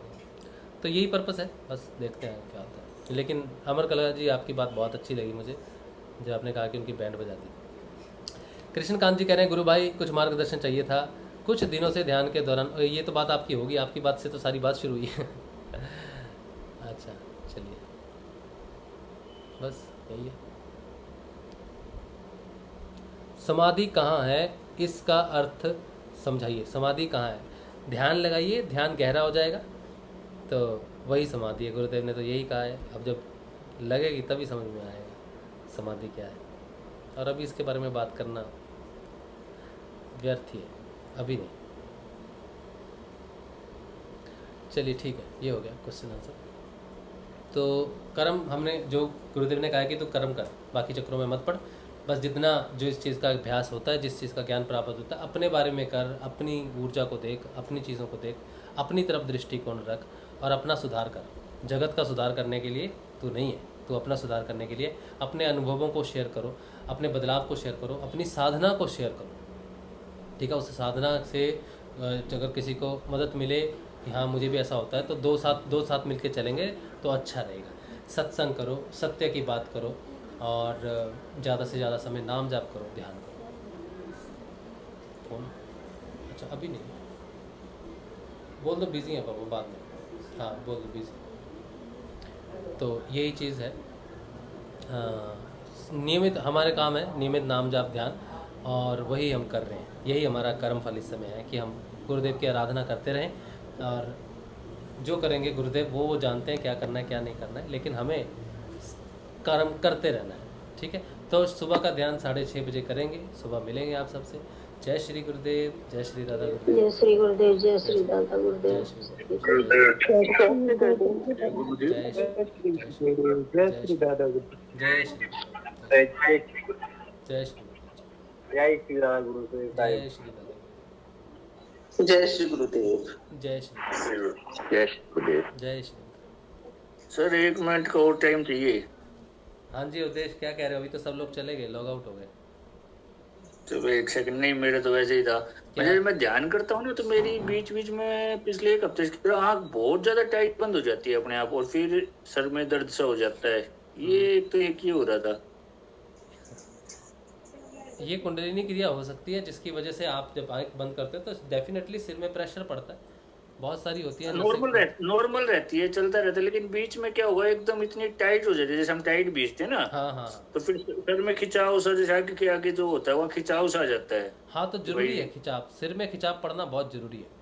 देखो सिर में इतनी सारे स्नायु तंत्र जो है ना, सारा जो कुंडलिनी जो कार्य करती है ना, वो स्नायु तंत्र, ये सारा स्नायु तंत्र है। ठीक है, इसी में ही सारे परिवर्तन है। यही रुद्र ग्रंथि है, यही विष्णु है, यही ब्रह्म है। ये इन्हीं में खिंचाव, इन्हीं की ही ऊर्जा स्पंदित होती है, इसी से ही पूरे शरीर में बदलाव होते हैं सारे के सारे। तो ये अच्छी बात है कि आँखें, और आँखों की उस दिन हमने बात की थी, आँखों बहुत महत्वपूर्ण है। आँखों की नस नाड़ियाँ पूरे शरीर या पूरे दिमाग को कंट्रोल में फैली हुई है, आँखें, दृष्टि हमारी। ठीक है, तो ये पंच इंद्रियाँ ऐसे ही नहीं है, इनका बहुत बड़ा कनेक्शन है। कान में दर्द होना, नाक में दर्द होना, या फिर मुंह में कुछ प्रॉब्लम होना, गले में होना, ये सारी पंच इंद्रियाँ बहुत स्नायु तंत्र को कंट्रोल करती हैं। आँखें सबसे विशेष हैं इसमें। ठीक है, तो आंखें भींचती हैं, उसके बाद सर दर्द होता है, तो अच्छी बात है बहुत, आप उसको अन्यथा ना लें किसी प्रकार से जी। और नेगेटिव चीज की विचार आना या नेगेटिव इमेजेस वो होना, तो फिर ये चीजें कहाँ से हो रही है? ये तो देखो, आप जब तक आपका मन पूर्ण रूप से शांत नहीं होता ना, ठीक है, तब तक आपको इस चीज़ को जूझना ही पड़ता है। नेगेटिविटी कई होते हैं, कई को नेगेटिव विचार आते हैं उस चीज़ को, इसके लिए हमें कोई अलग तो कुछ भी नहीं करना होता। गुरुदेव कहते हैं कि तुम नाम जप और ध्यान करो, और जब भी कुछ आता है तो आप गुरुदेव का स्मरण करो, गुरुदेव की तस्वीर का स्मरण करो, गुरुदेव की तस्वीर को टच कर लो। ऐसी कोई चीज़ आती है तो गुरुदेव के और समीप होने की कोशिश करो किसी भी प्रकार से, जब ऐसा कोई भाव आता है आपको, यही कर सकते हैं। इसके अलावा तो और कुछ भी नहीं है हमारे पास, नाम जप और ध्यान के बिना तो कुछ भी नहीं है। और मैं जानता हूँ कि आप थोड़े से इस चीज़ से, और मैंने आपको कहा था कि एक बार आप बाबा श्री गंगाईनाथ जी की समाधि पे जरूर जाके आओ, अगर आपको समय मिले जरूर जाना चाहिए आपको, किसी भी तरह समय निकालो, प्लान करो, जाके आओ गुरुदेव की समाधि पे जाके आओ, वहाँ उनसे आशीर्वाद लेके, आज्ञा लेके दादा गुरुदेव की समाधि पे जाके आओ, 7 फेरी लगाओ और उनसे जाके प्रार्थना करो कि गुरुदेव ये समस्या है, आपका जाना ज़रूरी है वहाँ पर, अगर आपको ये समस्या लग रही है तो। नहीं, मेरे को तो अभी तक नहीं, मैंने बताया था ना कि भाई वो ग्रह वाला वही था बस, ऐसा तो कोई वो नहीं है। लेकिन ये जो अभी डेस्टिनी की आज बात हो रही थी तो मैंने इसीलिए ये पूछ लिया कि भाई क्या डेस्टिनी की वजह से ग्रह भी जो है ये जन्म के हिसाब से होते हैं, तो हमारे तो 84 लाख योनि बताई है। देखो, आप इस चक्कर का इस डिस्कशन कभी फिर कर लेंगे, अभी फिर लंबा हो जाएगा सेशन। हम ग्रहों के अंदर ही जन्म लेते हैं, अगर हम टाइम लाइन के अंदर है ना तो हम ग्रहों के कंट्रोल में ही है, उनका काम ही है हम पे प्रभाव देना, हमारे कर्मों के हिसाब से उनकी स्थिति होती है, ठीक है। तो जो भी हम भोग रहे हैं ना वो कर्मों के हिसाब से ही भोग रहे हैं, कर्मों से बाहर नहीं है कोई ये चीज़ नहीं। अगर आप नेगेटिविटी में कुछ कर रहे हो या कुछ ऐसी चीज़ फील तो ये हमारे कर्मों के हिसाब से ही है, वो ग्रहों के कारण ही सारी चीज़ें होती हैं, ग्रहों में ही सारे गुण अवगुण हैं जो हमारे ऊपर आते हैं, ठीक है। तो इसीलिए हमारा जीवन उनसे प्रभावित होता है, वो कर्म प्रारब्ध के हिसाब से है। तो कर्म प्रारब्ध से छुटकारा ही ग्रहों से छुटकारा है। और वो गुरुदेव कहते हैं कि जब तुम चेतन रूप में स्थित हो जाओगे, आत्म रूप में स्थित हो जाओगे, तब तुम बाहर निकलोगे, कर्म वैसे ही रह जाएंगे। तुम्हारा ग्रहों का प्रभाव कर्मों पर है, तुम्हारे कर्म प्रभाव पर है, आत्मा पे कोई प्रभाव नहीं है ग्रहों का। तो तुम अगर आत्म रूप में स्थित हो जाओ और तुम्हारी स्थिति अगर आत्मा में है तो प्रभाव तो तुम पे कोई नहीं कर सकते वो। तो इसीलिए हमारा ट्रांजिशन है, हमें कर्मों से मुक्त करके भोग करके कर्मों से मुक्त करने की बात नहीं है, हमें कर्मों से बाहर निकालने की साधना है। कर्म कभी खत्म नहीं हो सकते, गुरुदेव कितने कर्म काटते रहेंगे, तो बहुत बड़ा जमावड़ा है पीछे। तो हम अगर वो कर्मों से बाहर ही निकाल दें हमें, तभी निकल सकते हैं, ग्रहों से बाहर निकल जाएंगे। क्योंकि ग्रहों की जो स्थिति है प्रकृति के ऊपर, कर्म प्रारब्ध के ऊपर, वो हमेशा रहेगी, हम उनके प्रभाव को बदल नहीं सकते, हम उस प्रभाव से निकल सकते हैं। जैसे सूर्य की लाइट गिर रही है, हम अपना बचाव कर सकते हैं, वैसे ही आत्म रूप में स्थित होके, चेतन रूप में स्थित होके उस प्रभाव से बाहर निकल सकते हैं। लेकिन कर्म प्रभाव को हमेशा के लिए शून्य करना मुश्किल है, हो ही नहीं सकता, इम्पॉसिबल है, ठीक है। अच्छा सर, एक और था कि किसी साधक को जैसे वो तब वो कर रहा है, नाम जप कर रहा है, पर वो कर रहा है, सब कुछ कर रहा है, ध्यान कर रहा है, लेकिन वो उसको मान लो जैसे किसी की एक्सपायर हो जाता है, जो भी इसका टाइम आ गया या जो भी रीजन होता है, तो वो कहता है, आप जो कहते हैं नेक्स्ट उसमें उसका सीधा निर्भीक समाधि लगेगी। नहीं, अगर वो सबीज समाधि तक पहुंचेगा तब, अगर उसकी मृत्यु हो जाए तब, अच्छा, सबीज समाधि के बाद मृत्यु हो जाए तब निर्बीज समाधि लगती है अगले जन्म में। उससे पहले नहीं होगी तो फिर सबीज समाधि तक जाना पड़ेगा उसको अगले जन्म में भी। सबीज और निर्बीज के आदमी बनेगा, ये तो कंफर्म नहीं है ना। सबीज और निर्बीज के बीच में मृत्यु हो जाए तो अगले जन्म में निर्बीज समाधि लगती है। लेकिन सबीज समाधि भी तो एक अवस्था है ना, समाधि की एक अवस्था है। यहाँ पे एक साधक की शुरुआत है, इसको साधक को सबीज समाधि तक जाना है, ठीक है, ये एक स्टेज है। यहाँ पे सारे दब जाते हैं कर्म, लेकिन अगर उसकी मृत्यु यहाँ हो जाती है तो अगले जन्म में वो यहाँ से शुरू करेगा, यहाँ हो जाती है तो यहाँ से शुरू करेगा, यहाँ होती है तो यहाँ से शुरू होता है। लेकिन अगर वो यहाँ पहुँच जाए, यहाँ सबीज है और यहाँ निर्बीज है, यहाँ पर पहुँच जाए, मृत्यु कहीं भी हो जाए इसके बीच में, तो अगली बार वो निर्बीज समाधि को ही अटेंड करेगा। ये लिखा हुआ है पतंजलि अष्टांग योग में। जी नहीं, अगर पतंजलि अष्टांग योग तो ठीक है, लेकिन अगले जन्म में वो मनुष्य ही बनेगा, ये चीज कंफर्म थोड़ी होगी। अब ये तो पता नहीं मुझे क्या बनेगा, लेकिन गुरुदेव ने कहा जहां से छोड़ा है, 84 लाख योनि बताते हैं, तो उसके हिसाब से तो फिर देखो, जब मृत्यु होती है ना तो किसी गुण के अधीन होगी ना। तमस में होगी तो तमस तो सब में है, जानवरों में भी तमस है ना।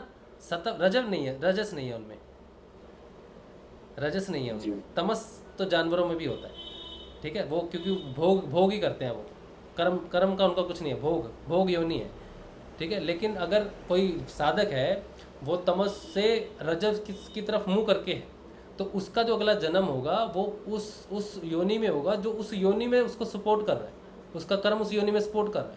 तो अगर कोई व्यक्ति की मृत्यु रजस गुण में होती है तो उसको मनुष्य ही बनना होगा, वो तमस गुण में नहीं जन्म ले सकता। जी जी जी। ठीक है। तो किस अवस्था में उसकी मृत्यु हुई है वो उसका अगला जन्म डिसाइड करती है।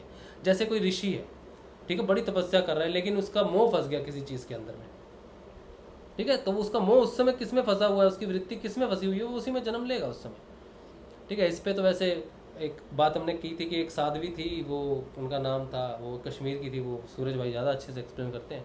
वो साधिका थी फिर, लेकिन उन्होंने हिरण का जन्म लिया ना किसका जन्म लिया, वो किस लिए लिया, क्या लिया, अब ये रहस्य है प्रकृति का। ठीक है। हम यहाँ बैठ के उस पूरे रहस्य को तो नहीं जान सकते, लेकिन जो पतंजलि अष्टांग योग में लिखा है कि तुम अगर आगे बढ़ रहे हो तो तुम्हारा जन्म जो है वो तुम्हारी वृत्ति के हिसाब से होता है कि तुम्हारी मृत्यु किस वृत्ति में हुई है, तुम किस तरफ थे, उस तरफ ही तुम आगे बढ़ोगे, क्योंकि तुम साधना कर रहे हो। अगर कोई व्यक्ति नॉर्मल व्यक्ति है, वो साधना नहीं करता है, रजस गुण में उसकी मृत्यु होती है, तो अगले जन्म में वो क्या बनता है वो उसके कर्म प्रारब्ध के हिसाब से डिपेंड करता है। लेकिन एक साधक का जीवन अलग है, एक चेतन आत्मा का जीवन अलग है। आत्मा चेतन होना कोई छोटी बात नहीं है मेरे भाई, बहुत बड़ी बात है। किसी की आत्मा जागृत हो जाए एक बार तो फिर वो कभी नहीं सोती। अच्छा, एक और है कि मैं जिस दिन गुरुदेव से, जैसे आप कहते हो ना गुरुदेव की फोटो से बात करो, और मैंने जिस दिन कह रही गुरुदेव मेरा मार्गदर्शन करो, उसी दिन मेरे साथ कोई प्रॉब्लम हो जाती है, तो मैं तो मैं तो ये चीज कहता हूँ गुरुदेव ये चीज मैं आज के बाद नहीं बोल दूंगा भाई, मार्गदर्शन करो, ऐसा हो जाएगा। नहीं, ये धारणा मत बनाओ। गुरुदेव ने जब हमें आदेश दिया है कि मेरी फोटो से बात करो, तो अगर प्रॉब्लम भी हुई होगी तो हमारे मार्गदर्शन के लिए होगी, हमें लग रही है वो प्रॉब्लम है, लेकिन उसमें भी कोई मार्गदर्शन तो हो सकता है ना। तो आप गुरुदेव की फोटो से बात करिए। पर वो ऐसा मेरे साथ 2-3 बार हो लिया, क्योंकि जैसे मैं बिल्कुल एकदम ऐसा हो गया था कि कुछ भी नहीं है, और मैंने यही कह दिया गुरुदेव अब तो स्वाध्याय करो, मार्गदर्शन करो, उसी टाइम मेरे प्रॉब्लम स्टार्ट, तो मैंने ये बोलना बंद कर दिया गुरुदेव ये चीज मत करवाओ, बस शांति से चल रहे तो जैसे चल रहे। नहीं, ये बात तो मुझे नहीं समझ में आ रही, लेकिन गुरुदेव ने कहा कि जब भी कोई प्रश्न हो तो मेरी तस्वीर आपको जवाब देगी। तो किसी व्यक्ति विशेष पे डिपेंड नहीं होना बस। अगर गुरुदेव ने वहाँ भी कुछ कहा है आपको तो शांत रहे, तो किसी व्यक्ति विशेष से भी उम्मीद नहीं करनी है, ये भी ध्यान रखना। ठीक है जी जी, ओके सर, जय गुरुदेव, जय दादा गुरुदेव, जय श्री, जय श्री। चलिए सुबह मिलेंगे 6:30 बजे सुबह के ध्यान में। जय श्री, जय श्री गुरुदेव, जय श्री गुरुदेव, जय श्री, जय श्री।